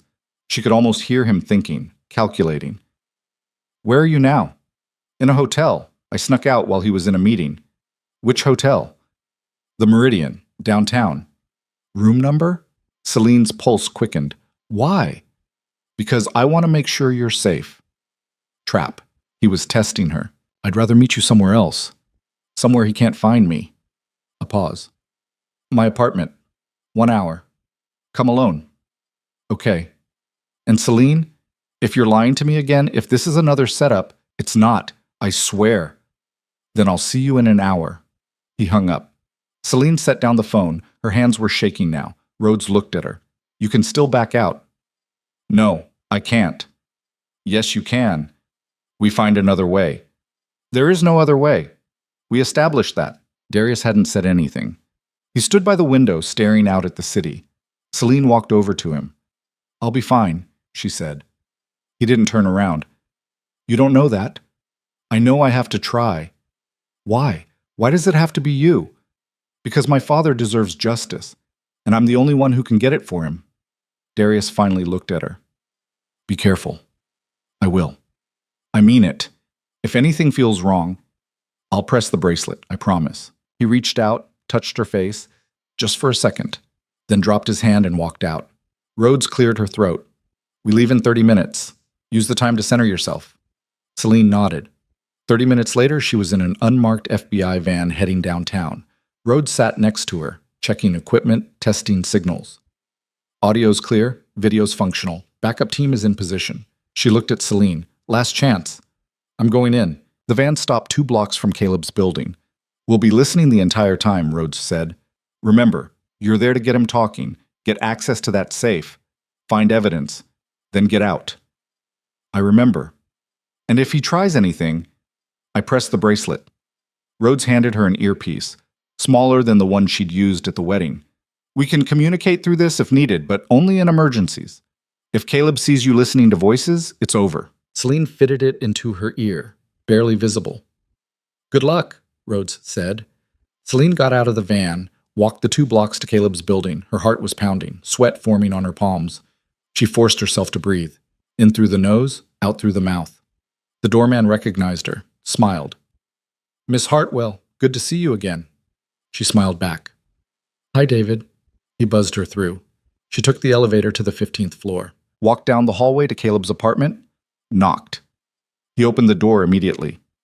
You came, he said. I said I would. He stepped aside, let her in. The apartment looked the same. Expensive furniture, modern art, everything designed to impress. Caleb closed the door behind her, locked it. Celine's pulse spiked. Drink? He asked. Water's fine. He poured 2 glasses, handed her one. She didn't drink it. So, Caleb said, sitting on the couch, tell me about Darius's threats. Celine sat across from him. Not too close, not too far. He says I signed away control of my father's assets when we got married, that he can freeze my access to everything unless I cooperate. Cooperate how? He wants me to help him expand the shipping network, use my father's contacts, my name. Caleb's expression didn't change. And you don't want to do that. I don't want to be controlled by him or anyone else. Interesting, because 48 hours ago, you seemed pretty determined to destroy me. I was angry, hurt. I overreacted. You recorded our conversation and threatened to give it to the FBI. I know, and I'm sorry. Are you? He leaned forward. Because from where I'm sitting, this feels like another manipulation. Celine met his eyes. I'm not manipulating you. I'm asking for help. Why would I help you after what you did? Because you loved me once, or at least you said you did. I said a lot of things. Were any of them true? Caleb studied her. Some of them. Which ones? He set down his glass. Does it matter? It matters to me. He stood, walked to the window. Celine's hand moved to the bracelet. Ready. You want the truth? Caleb asked. Fine, I'll give you the truth. Her heart hammered. I never loved you, not the way you wanted, but I didn't hate you either. He turned around. You were a means to an end. A very pleasant means, but still just a vehicle to get what I needed. The trust fund. Yes. And my father? His expression went cold. What about him? Did you kill him? Silence. Then Caleb smiled. You're wearing a wire. Celine's blood turned to ice. What? Don't play dumb. It doesn't suit you. He walked toward her, slowly. The FBI contacted me this morning. Told me you might try something like this. Asked if I'd cooperate with a sting operation. The room spun. You're working with them? I'm working with whoever keeps me out of prison. He stopped in front of her. See, here's the thing about that recording you made. It's inadmissible. My lawyers already confirmed it, which means you have nothing. I have the manifests, the financial records, circumstantial, all of it. I worked for Chen Shipping, so what? That doesn't prove I killed anyone. Celine stood. You confessed. In a conversation I believed was private, coerced confession. Won't hold up. The FBI needs physical evidence, which they don't have, which is why they sent you here. He grabbed her wrist, to trick me into giving them something they can actually use. She yanked free. Don't touch me. Or what? You'll scream? Call for help? Your FBI friends are listening. Let them come. I haven't done anything illegal. Rhodes's voice crackled in her ear. Celine, get out. Now. But Celine didn't move, because she saw it. On Caleb's desk, behind him. A photograph. Her father. Younger, smiling, standing next to Caleb. The photo was dated 5 years ago, 2 years before Caleb claimed to have met Celine. You knew him, she whispered. You knew my father before you met me. Caleb's smile widened. Took you long enough to figure that out. This was planned, all of it, from the beginning. Not all of it. I didn't plan on you being so pretty, or so easy to manipulate. He picked up the photograph. Your father and I worked together for 6 months. He was teaching me the shipping business, mentoring me. Celine felt sick. Then why? Because he found out what I was doing, what Hale was doing, and he threatened to expose all of it. Caleb set the photo down. So I made a choice. Him or me. You killed your mentor. I eliminated a threat. There's a difference. And then you came after me. I came after what he left behind. You were just the key to unlock it. Celine's vision blurred. Everything, every moment, every word. It had all been a lie. Caleb had murdered her father, then spent a year seducing his daughter, planning to rob her. All of it calculated, all of it cold. You're a monster, she whispered. I'm a survivor, just like you. He stepped closer. The difference is, I'm better at it. Celine's hand went to the bracelet, pressed twice. Took you long enough, Caleb said. The door exploded open. FBI agents poured in, guns drawn, shouting. Caleb raised his hands, smiling. Gentlemen, ladies, come in. Make yourselves at home. Rhodes grabbed Celine, pulled her back. You okay? Celine couldn't speak. Rhodes turned to Caleb. Caleb Vance, you're under arrest for what? He laughed. I haven't committed a crime. Check the warrant. You have nothing. Rhodes's face went tight. She was right. They had nothing. The confession was inadmissible. The manifests were circumstantial. The photograph proved nothing except that Caleb knew her father. They couldn't arrest him. Not without evidence. Caleb's lawyer appeared in the doorway. Expensive suit. Cold eyes. My client will be happy to cooperate with any official investigation, but right now you're trespassing. I suggest you leave before I file harassment charges. Rhodes looked at Celine, then at Caleb. This isn't over. Yes, Caleb said. It is. The agents lowered their weapons, started to leave. Celine felt reality collapsing. They were letting him go. After everything, the recording, the evidence, the confession, they were letting him walk away. No, she said. Rhodes turned. Celine, no, he killed my father. He admitted it.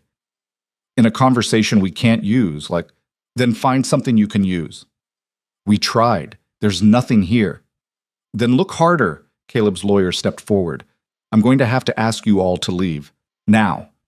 Rhodes grabbed Celine's arm. Let's go. No. We don't have a choice. There's always a choice. Celine pulled free, walked straight to Caleb. This isn't finished, she said quietly. I will destroy you, one way or another. He leaned close, whispered so only she could hear. Your father said the same thing right before I cut his brake lines. Something inside her snapped. She hit him. Not a slap, a punch. Full force. Her fist connected with his jaw. He stumbled back, blood on his lip. Agents grabbed her, pulled her away. Assault! Caleb's lawyer shouted. I want her arrested for assault. Rhodes dragged Celine toward the door. You need to leave, now. Celine's hands were shaking, her knuckles split, bleeding, but she felt nothing, just rage, pure, absolute, consuming. They pulled her into the hallway, the elevator, out of the building, back to the van. Rhodes slammed the door. What the hell were you thinking? He killed my father. I know. And you're letting him go. Because we don't have evidence. Rhodes's voice cracked. Do you think I want to let him walk? I don't. But without proof, my hands are tied. Celine slumped against the seat. Her father's killer was free. Still breathing, still smiling, still winning. There has to be something, she said. Some way to... Her phone buzzed. A text from an unknown number. She opened it. A photo loaded. Her mother, sitting in a restaurant across from Marcus Hale. The timestamp was from this morning. Below the photo, a message. Want to know what they're discussing? Meet me, alone. Pier 22, midnight. D.D. Daniel Hale, Marcus's son. Celine stared at the message. Rhodes leaned over. What is that? Celine showed her. It's a trap, Rhodes said immediately. Maybe. No, maybe about it. Daniel Hale is trying to lure you somewhere isolated. Or he's trying to help.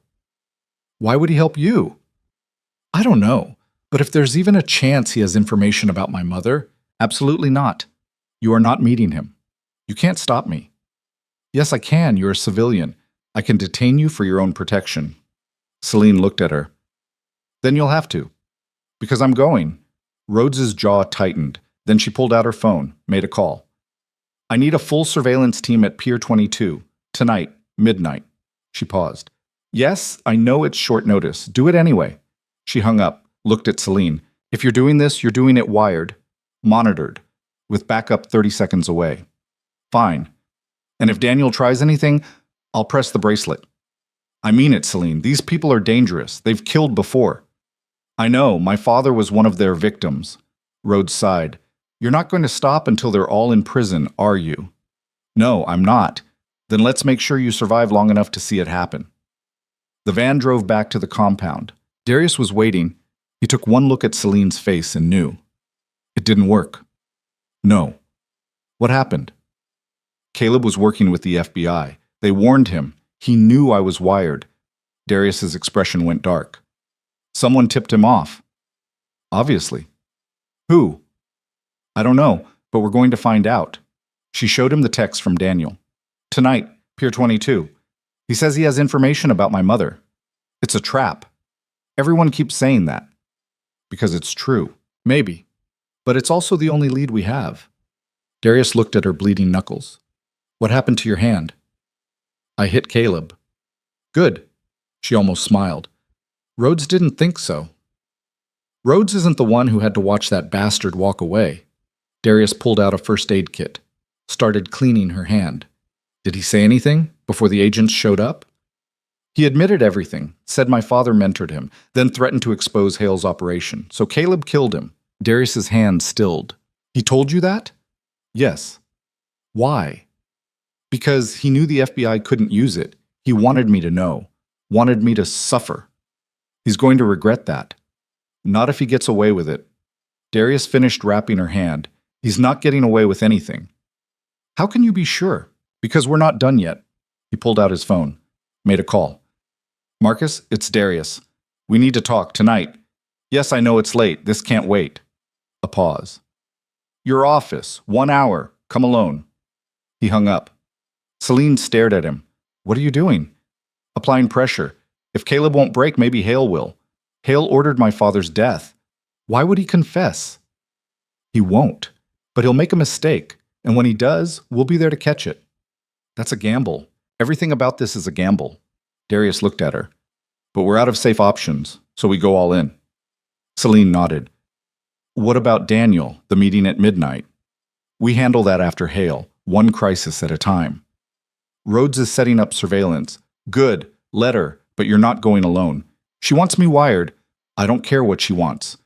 You walk into that meeting, I'm there, watching. She won't allow it. She doesn't have a choice. Darius's voice was steel. You're my wife, legally. That gives me rights, and I'm exercising them. Celine looked at him. This man who'd been a stranger 4 days ago, who'd manipulated her into marriage, who'd lied by omission about her father's empire, who was now standing in front of her looking like he'd burn the world down before he let her face this alone. "Okay," she said. "Okay. You can come, but you stay out of sight. If Daniel sees you, he won't. Promise me." "I promise." 50 minutes later, they were in Darius's car heading to Marcus Hale's office. Downtown, high-rise, 14th floor. The building was mostly empty, just security and a few late-night workers. They took the elevator up. Hale was waiting in his office. He looked older than his photo. Tired, like the weight of his crimes was finally catching up. "Darius," he said, "I wasn't expecting company. This is my wife, Celine." Hale's eyes widened slightly. "Robert's daughter." "Yes. I'm sorry for your loss. Your father was a good man." "Don't," Celine said. Her voice was ice. "Don't pretend you cared about him." Hale's expression shifted. "I did care. That's why I tried to stop what happened." "But you didn't stop it." "No, I didn't." He sat down heavily. "And I've regretted it every day since." Darius stepped forward. "If you regretted it, you would have come forward." "And said what? That I ordered a hit on my business partner? I'd be in prison." "You deserve to be in prison." "Maybe. But prison doesn't bring Robert back. It doesn't fix anything." Celine felt her control slipping. It would give him justice. Would it, or would it just make you feel better? "What's the difference?" Hale looked at her, really looked. "Your father came to me 3 days before he died, told me he'd found evidence of illegal shipments, asked me to help him expose it. And you refused." "I told him to wait, to let me handle it quietly. I thought I could shut it down without anyone getting hurt." "But you couldn't." "No, because the people running those shipments, they're not like us. They don't negotiate. They eliminate threats." "So you let them eliminate my father." "I didn't let them. I tried to protect him. I called him the night before he died, told him to leave town, to disappear until I could clean this up." "But he didn't leave." "No, he said he wasn't running, that he'd spent his whole life building something worth protecting, and he wasn't going to let criminals destroy it." Celine's throat tightened. That sounded like her father. Stubborn, principled, stupid. "If you knew he was in danger, why didn't you warn him about Caleb?" "I didn't know Caleb was involved. Not until after." Hale's voice cracked. "By then it was too late. And you've spent 3 years covering it up." "I've spent 3 years trying to survive. The people who ordered your father's death, they're still out there, still operating. If I'd come forward, they would have killed me too." "You're a coward." "Yes, I am." The admission hung in the air. Darius pulled out his phone. "We have evidence linking Caleb to my father's murder, manifests, financial records, but the FBI says it's not enough." "It's not." "Why?" "Because Caleb covered his tracks. He always does. He's smart, methodical. He knows how to make things disappear." "Then help us prove it." Hale looked up. "How?" "Testify. Tell the FBI what you just told us." "That would be suicide. Or it would be redemption." "I don't believe in redemption." "Then do it for survival, because right now you're caught between us and the people who ordered the hit. Eventually, one side is going to crush you." Hale was quiet for a long moment. "Then, what do you want from me?"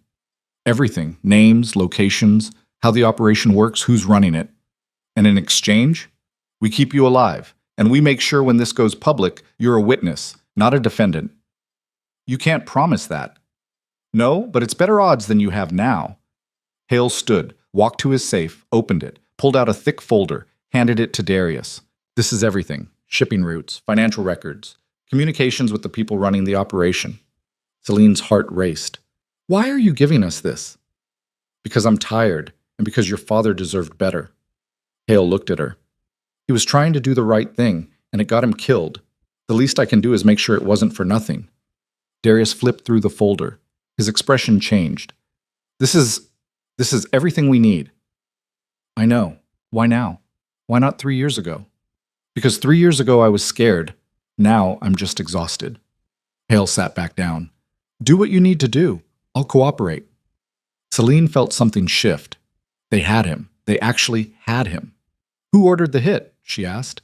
"Who gave Caleb the final authorization?" Hale looked at her, and in his eyes she saw the answer before he said it. "Your mother." The room tilted. "What?" "Eleanor Hartwell. She was running the illegal side of the operation, had been for years. When your father threatened to expose it, she made the call. Celine couldn't breathe. You're lying. I wish I was. My mother wouldn't. Your mother is a lot of things, but sentimental isn't one of them. Hale pulled out another document. This is the wire transfer authorizing payment to Caleb, her signature, her account. Celine looked at the paper. Her mother's name, clear as day. The woman who'd raised her, who'd cried at her father's funeral, who'd hugged her and told her everything would be okay, had paid someone to murder her husband. I'm gonna be sick. Darius caught her, held her up. We need to go, he said. Hale nodded. FBI will want to talk to me. Tell them I'm ready. They left, got back in the car. Celine couldn't stop shaking. She killed him. My own mother killed him. I know. How could she? Money, power, fear. Take your pick. I don't understand. They were married for 30 years. Sometimes that's not enough. Celine closed her eyes, saw her mother's face, smiling, lying, killing. What do we do now? Darius looked at the clock. 11:30. Now we meet Daniel. See what he knows. Then we take everything we have to the FBI and end this. And my mother? Goes to prison, where she belongs. Celine nodded, felt something inside her harden, turn cold, turn final. Her mother had destroyed everything. Her father, her family, her ability to trust anyone. And for what? Money she already had, power she already wielded. It made no sense unless... What if there's more? Celine asked. More what? More to this. More than just money. What if my mother's hiding something bigger? Darius looked at her. Like what? I don't know, but Daniel texted me for a reason. He knows something. Something important enough to risk meeting me. Or he's setting you up. Maybe, but we won't know until we go.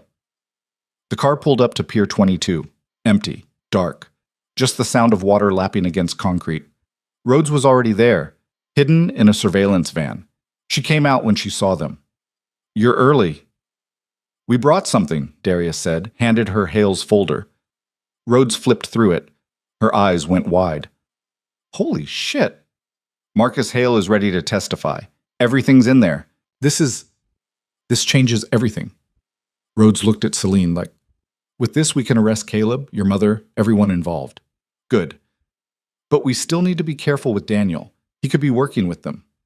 I know. Rhodes checked her watch. 5 minutes. You ready? Celine looked at the pier, at the darkness waiting at the end. Yes. They moved into position. Rhodes back in the van, Darius hidden behind a shipping container. Celine alone on the pier, waiting. At midnight exactly, a car pulled up. Daniel Hale got out. He looked nervous, young, nothing like his father. He walked toward her slowly, stopped 10 feet away. You came, he said. You said you had information. I do. But first I need to know, are you recording this? No. Liar. He pulled out a device, scanned her. It beeped. Wire, camera, panic button. He looked at her. I said come alone. I came prepared. There's a difference. If the FBI is listening, they are. But they can't stop me from hearing what you have to say. Daniel hesitated, then, my father didn't kill yours. Celine's heart stopped. What? He gave the order, but he didn't know Caleb would actually go through with it. Caleb was supposed to scare your father, make him back off, not kill him. I don't believe you. I don't care if you believe me. I'm telling you the truth. Daniel stepped closer. Caleb went rogue, killed your father without authorization, then told my father it was done. By then, it was too late to take it back. Why are you telling me this? Because your mother knows what Caleb did, and she's planning to kill him before he can testify. The world stopped. What? Tonight, she has people in place. The moment Caleb leaves his apartment, they're going to make it look like an accident. Celine's mind raced. Why would she do that? Because Caleb knows too much. About her, about the operation. If he talks, she goes to prison. Daniel pulled out his phone, showed her a text. This is from one of her guys, confirming the hit. It happens in 2 hours. Celine looked at the message. Her mother's name, right there, ordering another murder. We have to warn him, she said. Warn who? Caleb? The man who killed your father? If he dies, we lose our only witness.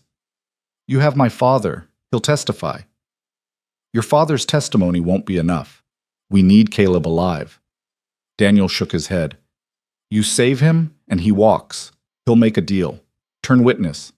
Get immunity. I don't care. I need him to face trial, to answer for what he did. He won't. The system doesn't work like that.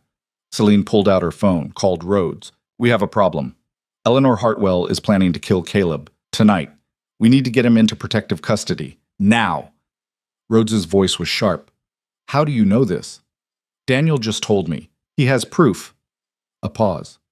We're on it. Stay where you are. She hung up. Celine looked at Daniel. Why help me? Because my father's dying. Cancer, stage 4. He has maybe 6 months. Daniel's voice cracked. He wants to make things right before he goes. This is how he does it. By betraying my mother? By stopping her. She's a monster. She's been using our family's company to move drugs, weapons. Worse, she's destroyed lives, ruined families. He looked at her. Your father was trying to stop her. That's why she killed him. Celine felt the pieces clicking into place. Her mother hadn't just ordered her father's death for money. She'd done it to protect her empire, an empire built on suffering. What happens now? Celine asked. Now you take what I gave you, what my father gave you, and you burn her empire to the ground. And you? I disappear. Witness protection. New name, new life. That's not justice. No, but it's survival. And right now, that's all I've got. He turned to leave. Daniel. He stopped. Thank you. He nodded once, then got in his car and drove away. Celine stood alone on the pier, processing. Her mother was a murderer, a drug trafficker, a monster. And tonight, Celine was going to take her down. Rhodes appeared out of the darkness. Teams en route to Caleb's apartment. We'll have him in custody within the hour. And my mother? Once we have Caleb's testimony, we'll move on her too. I want to be there. Absolutely not. She's my mother, which is exactly why you can't be there. This is FBI business now. You've done your part. Celine looked at her. My part isn't done until she's in handcuffs. Celine, I need to see it. I need to see her face when she realizes she lost. Rhodes sighed. Fine, but you stay in the van. You don't approach. You don't interfere. Agreed. They drove to Caleb's building. FBI agents were already swarming. Celine watched from the van as they brought him out. He looked scared. Good. He should be scared. Rhodes got confirmation. Subject in custody. Moving to safe house. 1 down. Celine's phone buzzed. A text from Darius. They're moving on your mother now. Warehouse district. I'm heading there. She showed Rhodes. That's not the plan, Rhodes said. I don't care. Celine, drive, now, or I'll walk. Rhodes cursed, but she drove. They reached the warehouse 15 minutes later. FBI tactical team was already in position. Celine's mother was inside. Meeting with 3 men Celine didn't recognize, discussing shipments, payment, murder, all of it recorded, all of it evidence. Rhodes gave the signal, agents moved in. FBI, hands up. Chaos. Gunfire. Celine's mother ran. Agents chased, tackled her to the ground. Handcuffs. Done. Celine got out of the van, walked toward the scene. Her mother saw her. Their eyes met. You did this, her mother said. Her voice was venom. You destroyed everything. No, Celine said quietly. You did. When you killed Dad. Your father was weak, sentimental. He would have ruined everything we built. He built it. You corrupted it. I protected it. You murdered him. Her mother's face twisted. He gave me no choice. There's always a choice. You chose wrong. Agents pulled her mother away. She was still screaming. Threats, curses, blame. Celine watched until she disappeared into an FBI vehicle. Then she collapsed. Darius caught her. It's over, he said. Is it? Yes. Caleb's in custody. Your mother's in custody. Hale's testifying. It's done. Celine looked at him. This man who'd been a stranger, who'd become a partner, who'd stood beside her through all of it. What happens now? She asked. Now we go home. Sleep. And tomorrow we start figuring out what comes next. And us? He looked at her. What about us? We had a deal, 1 year, then divorce. We did. Do you still want that? Darius was quiet for a long moment, then, I don't know. Do you? Celine looked at the warehouse, at the FBI vehicles, at the empire her father had built that was now half hers, at the man standing beside her who'd helped her destroy the people who destroyed her family. I don't know either, she said. Then we figure it out. Together. Together. They got in the car, drove back to the compound, and for the first time in 4 days, Celine felt something other than rage. She felt exhausted, but also hopeful. Maybe. The car pulled through the gates. Home. Or something like it. Celine looked at Darius. Thank you. For what? For not letting me do this alone. He almost smiled. You're welcome. They got out, walked inside. And somewhere in the darkness, Celine's phone buzzed. One last message. From an unknown number. You think it's over. It's not. Your mother was just one piece. The real power is still out there. And now they know who you are. Sleep well, Celine. You're going to need it. She stared at the message, showed Darius. His expression went dark. We need to call Rhodes. Now. But before Celine could dial, the compound's alarms started screaming. Security breach. Someone was inside. Darius grabbed her hand. Run! They ran. Celine stood in the war room, staring at the photograph of her mother shaking hands with Marcus Hale. The image was time-stamped 3 weeks before her father's death. Her mother wore a cream blazer and that smile she reserved for charity events. Polished, untouchable, fake. I need to see her, Celine said. Darius looked up from the files spread across the table. That's a bad idea. I don't care. She's dangerous, Celine, more dangerous than Caleb, more dangerous than Hale. She's had decades to perfect this. She's also my mother, and I need to hear her say it. Celine's voice was steady, but her hands were clenched so tight her nails cut into her palms.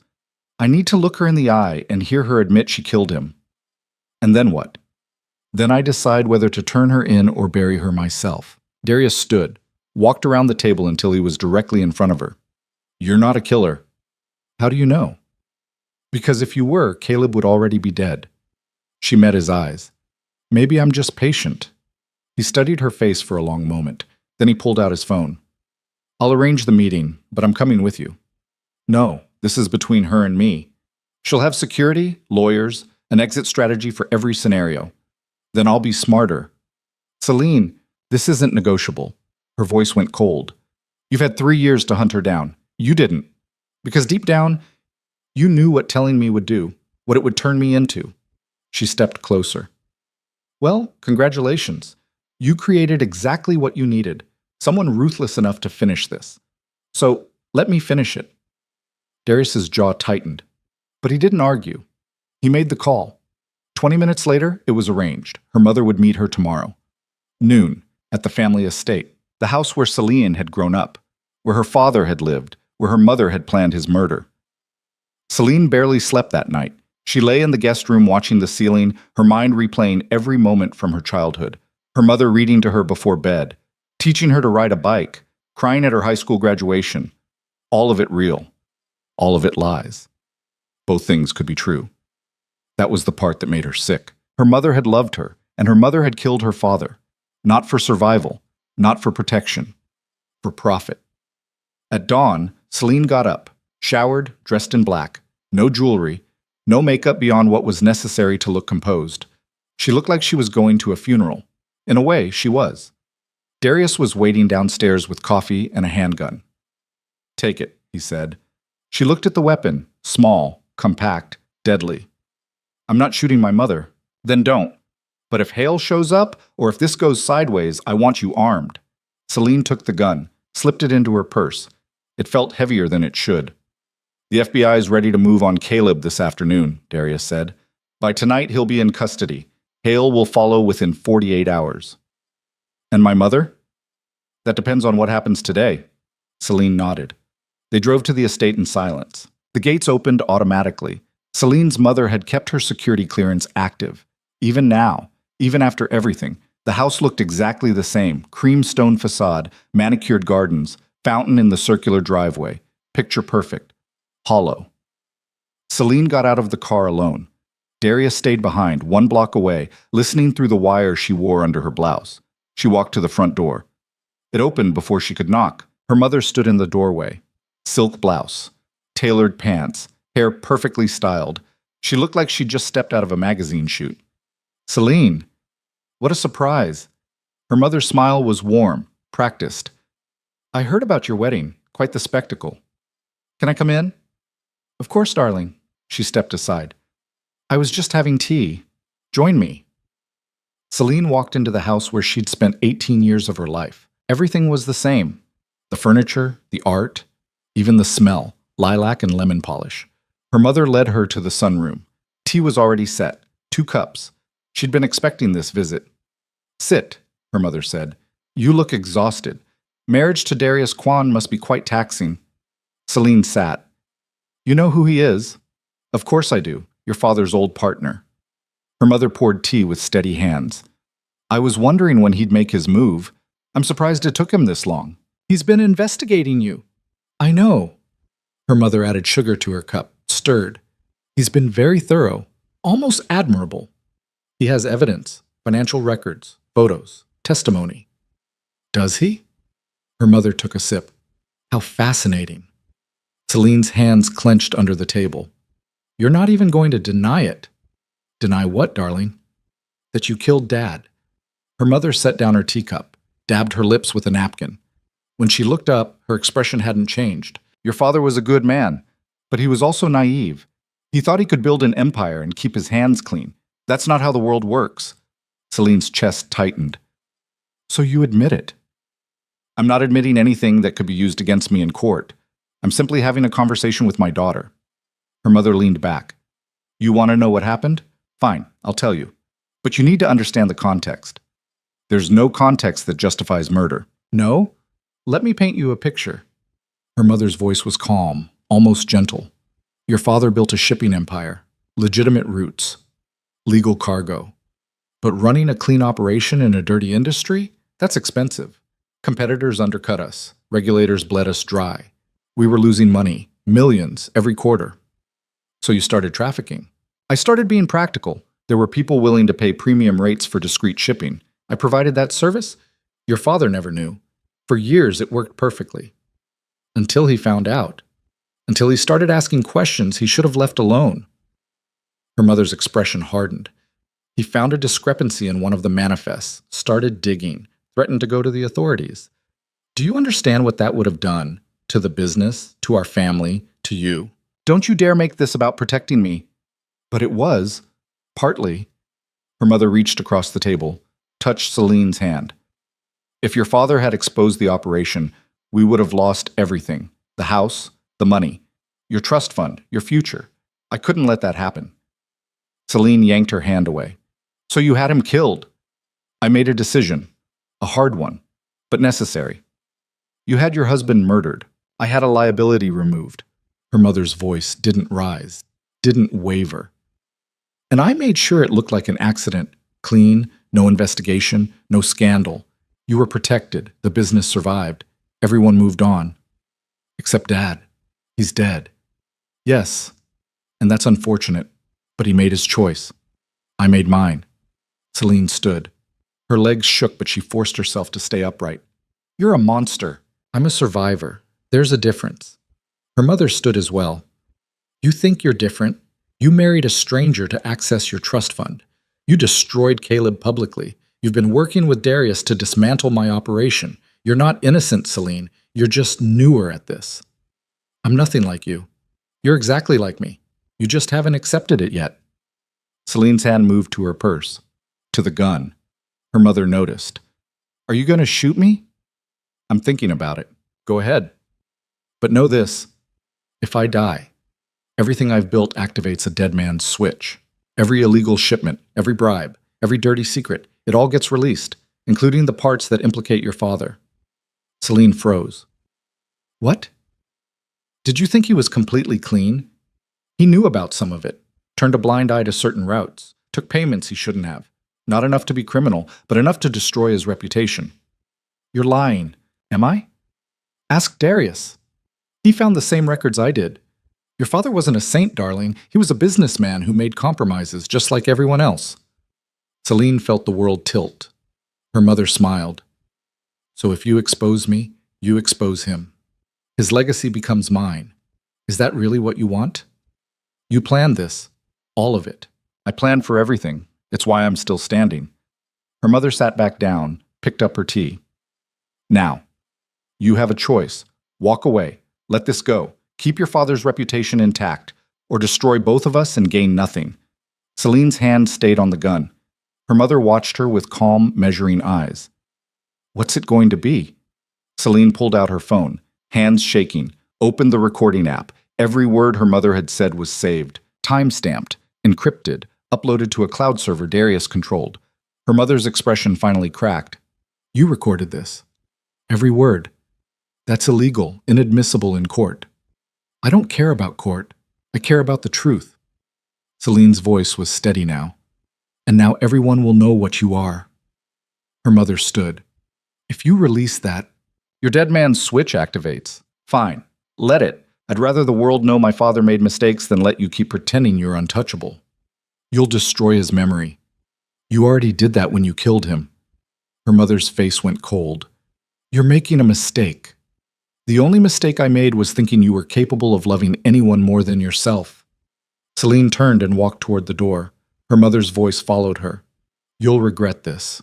Probably, but I'll regret it free. She walked out of the house, got in the car. Darius was waiting. I heard everything, he said. Good. Then you know what to do. Are you sure?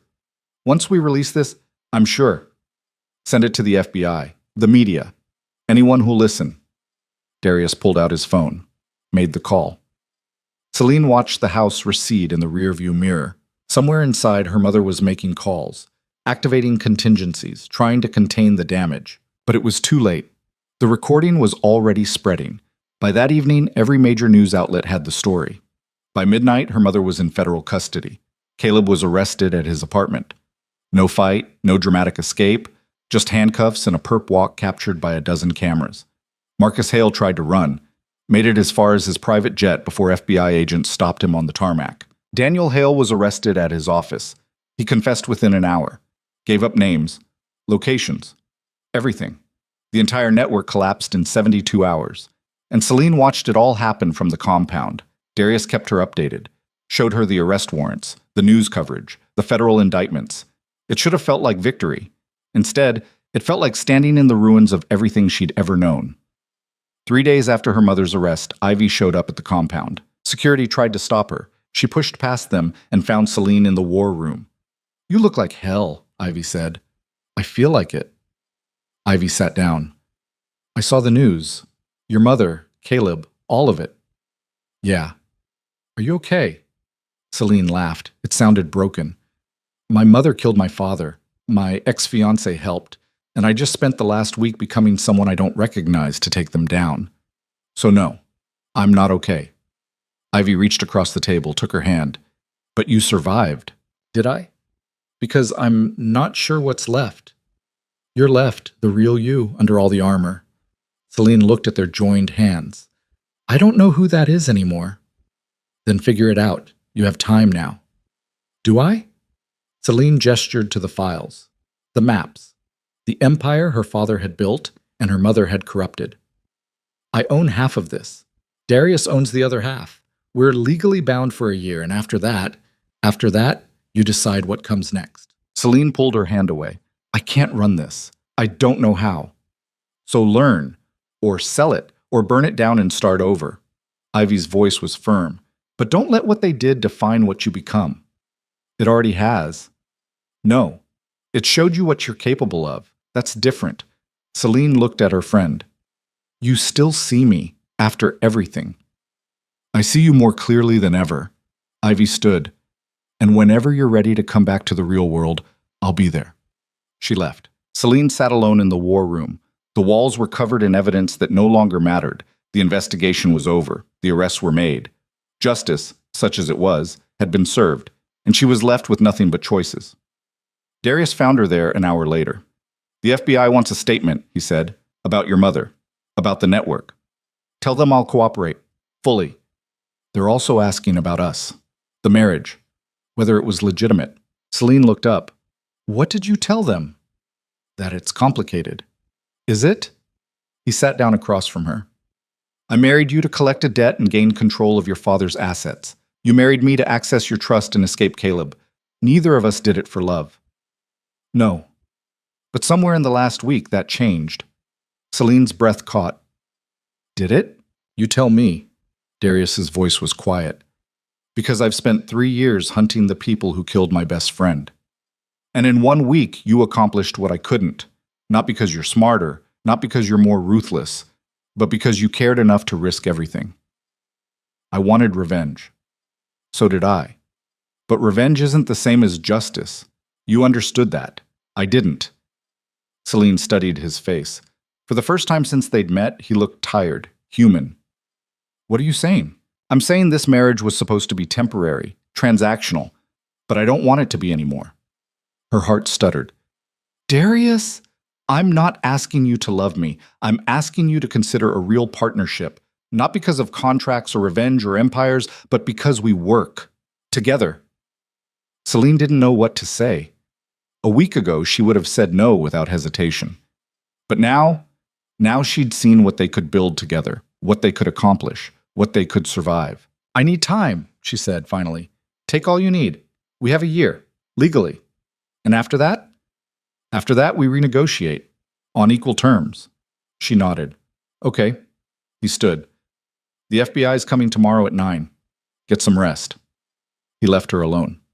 Celine sat in the silence of the war room and thought about the past week, about the woman she'd been in that bridal suite, scared, naive, willing to marry a man who was planning to destroy her, about the woman she'd become, hard, calculating, capable of things she'd never imagined, about the woman she wanted to be.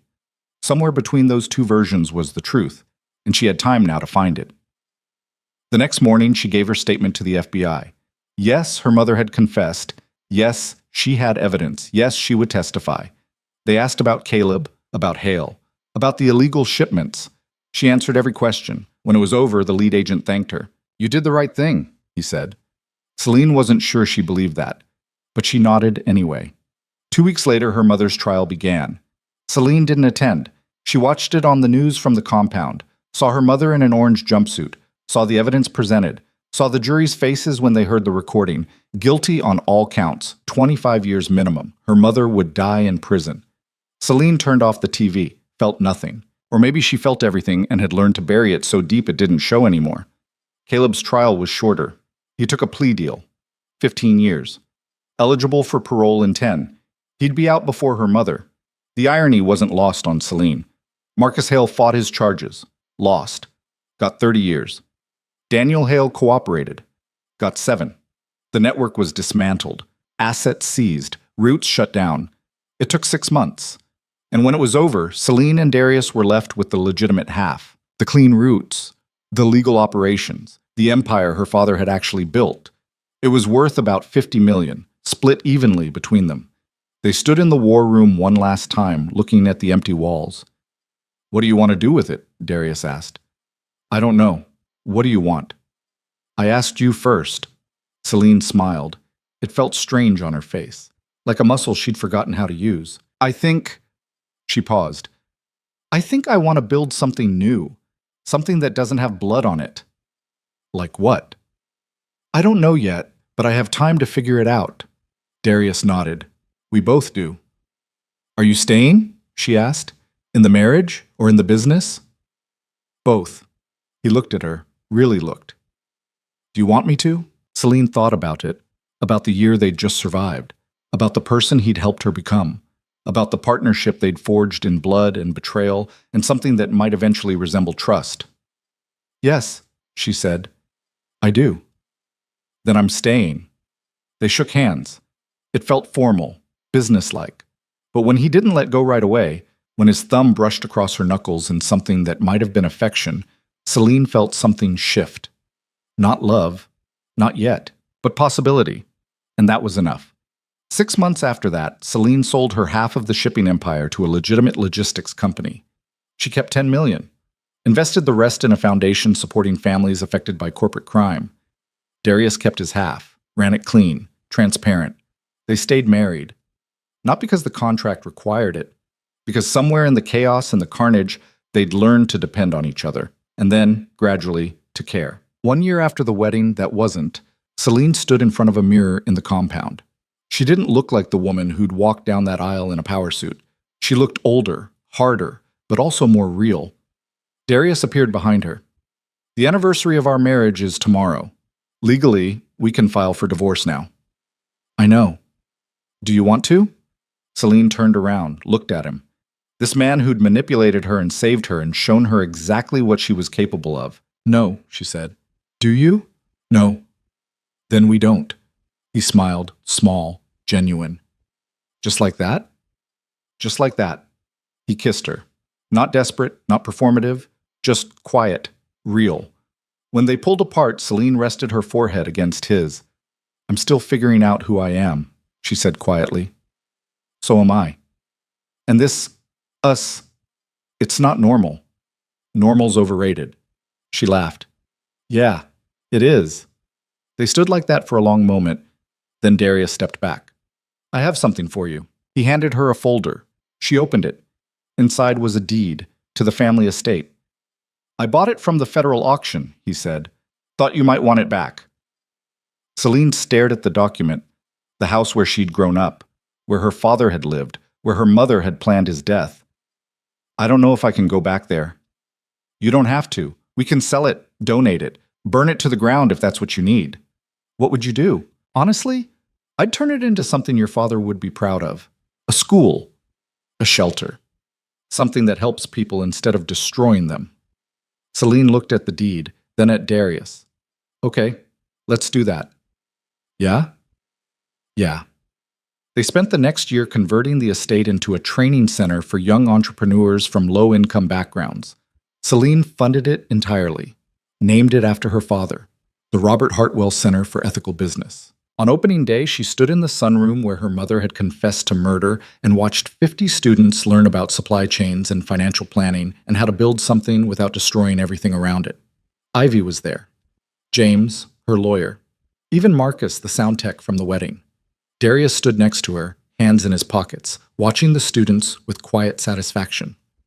He would have liked this, Celine said. Yeah, he would have. Thank you for helping me get here. You did the work. I just pointed you in the right direction. Still, he looked at her. You're welcome. That night, they drove back to the compound. It didn't feel like a prison anymore. It felt like home. Celine changed out of her formal clothes, put on jeans and a sweater, poured herself a glass of wine, and stood on the balcony overlooking the city. Somewhere down there, her mother was in a cell. Caleb was in a different cell. Marcus Hale was in a third, and Celine was free. Not unscathed, not unchanged, but free. Darius joined her on the balcony. Handed her a file. What's this? She asked. The final piece. I've been holding on to it, waiting for the right time. She opened it. Inside was a letter, handwritten, her father's handwriting. Her hand started shaking. Where did you get this? He gave it to me, 3 days before he died. Told me to give it to you if anything happened to him. Celine's eyes blurred. You've had this for 3 years? I didn't know how to give it to you, what it would do to you, and then everything happened so fast. Darius, I'm sorry. I should have given it to you sooner. She looked at the letter, at her name in her father's careful script, took a breath, opened it.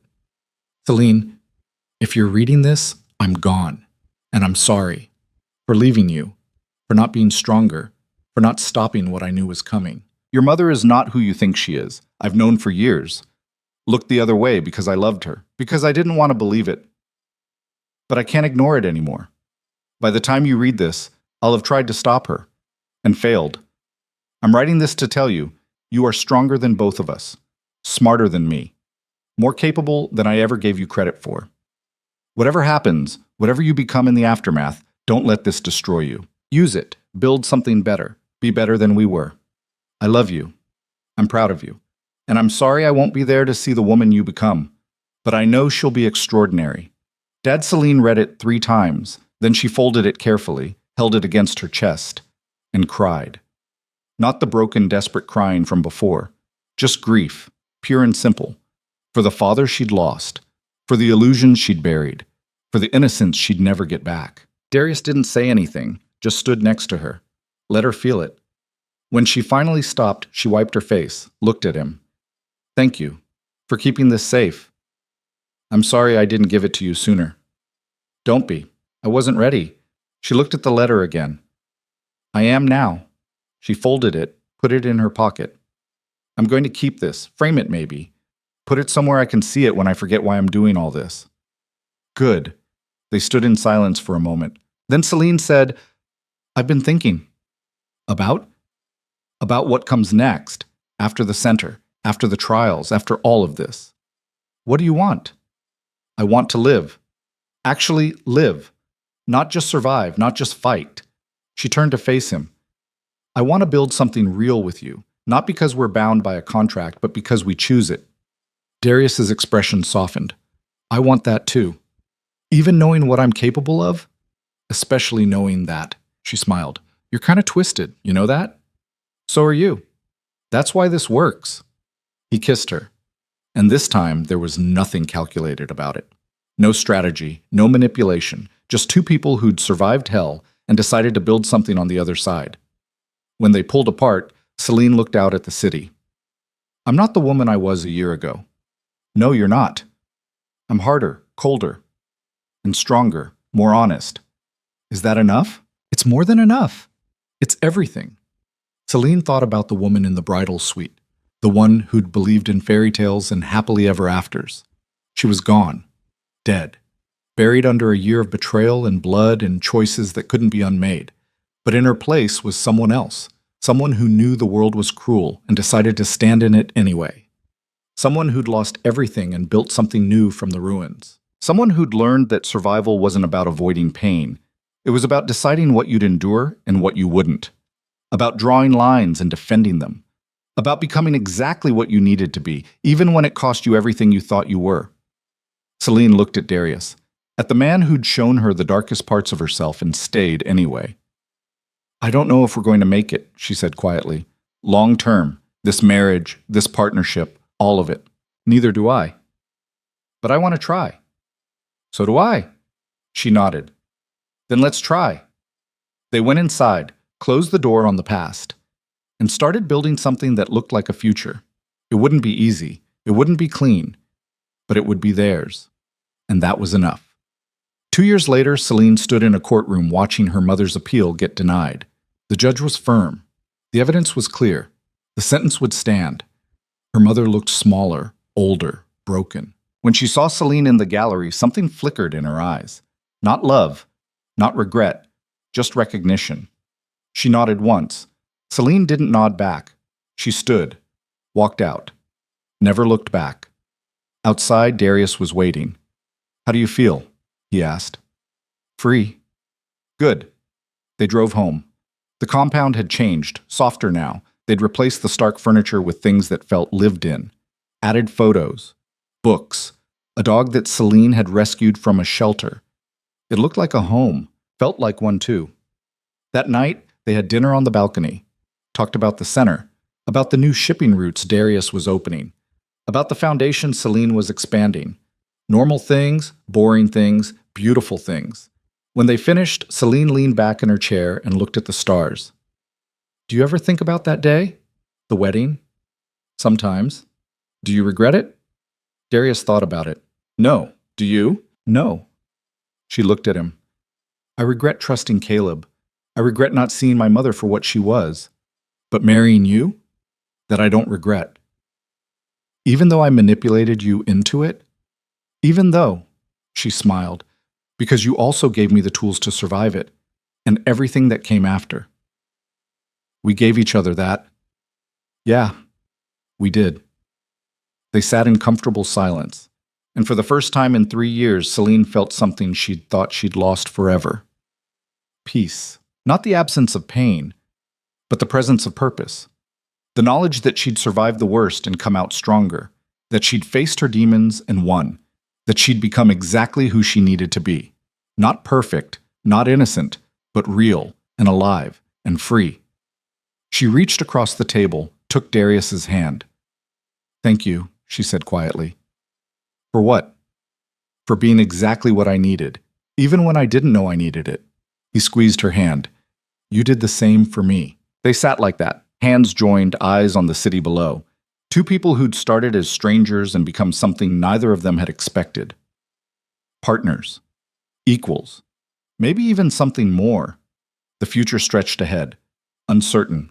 Complicated. But theirs. And that was enough. Celine closed her eyes, breathed in the night air, felt her father's letter in her pocket, and knew, finally, that she'd honored his last wish. She'd become extraordinary, not in spite of what had happened, but because of it. And somewhere, she hoped he was proud.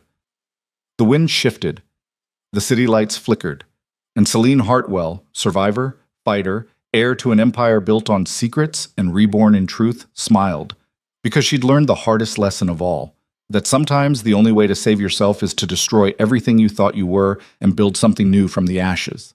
That strength isn't about avoiding pain, it's about deciding what you'll become because of it. That love isn't always soft. Sometimes it's choosing to stand next to someone in the wreckage and rebuild together.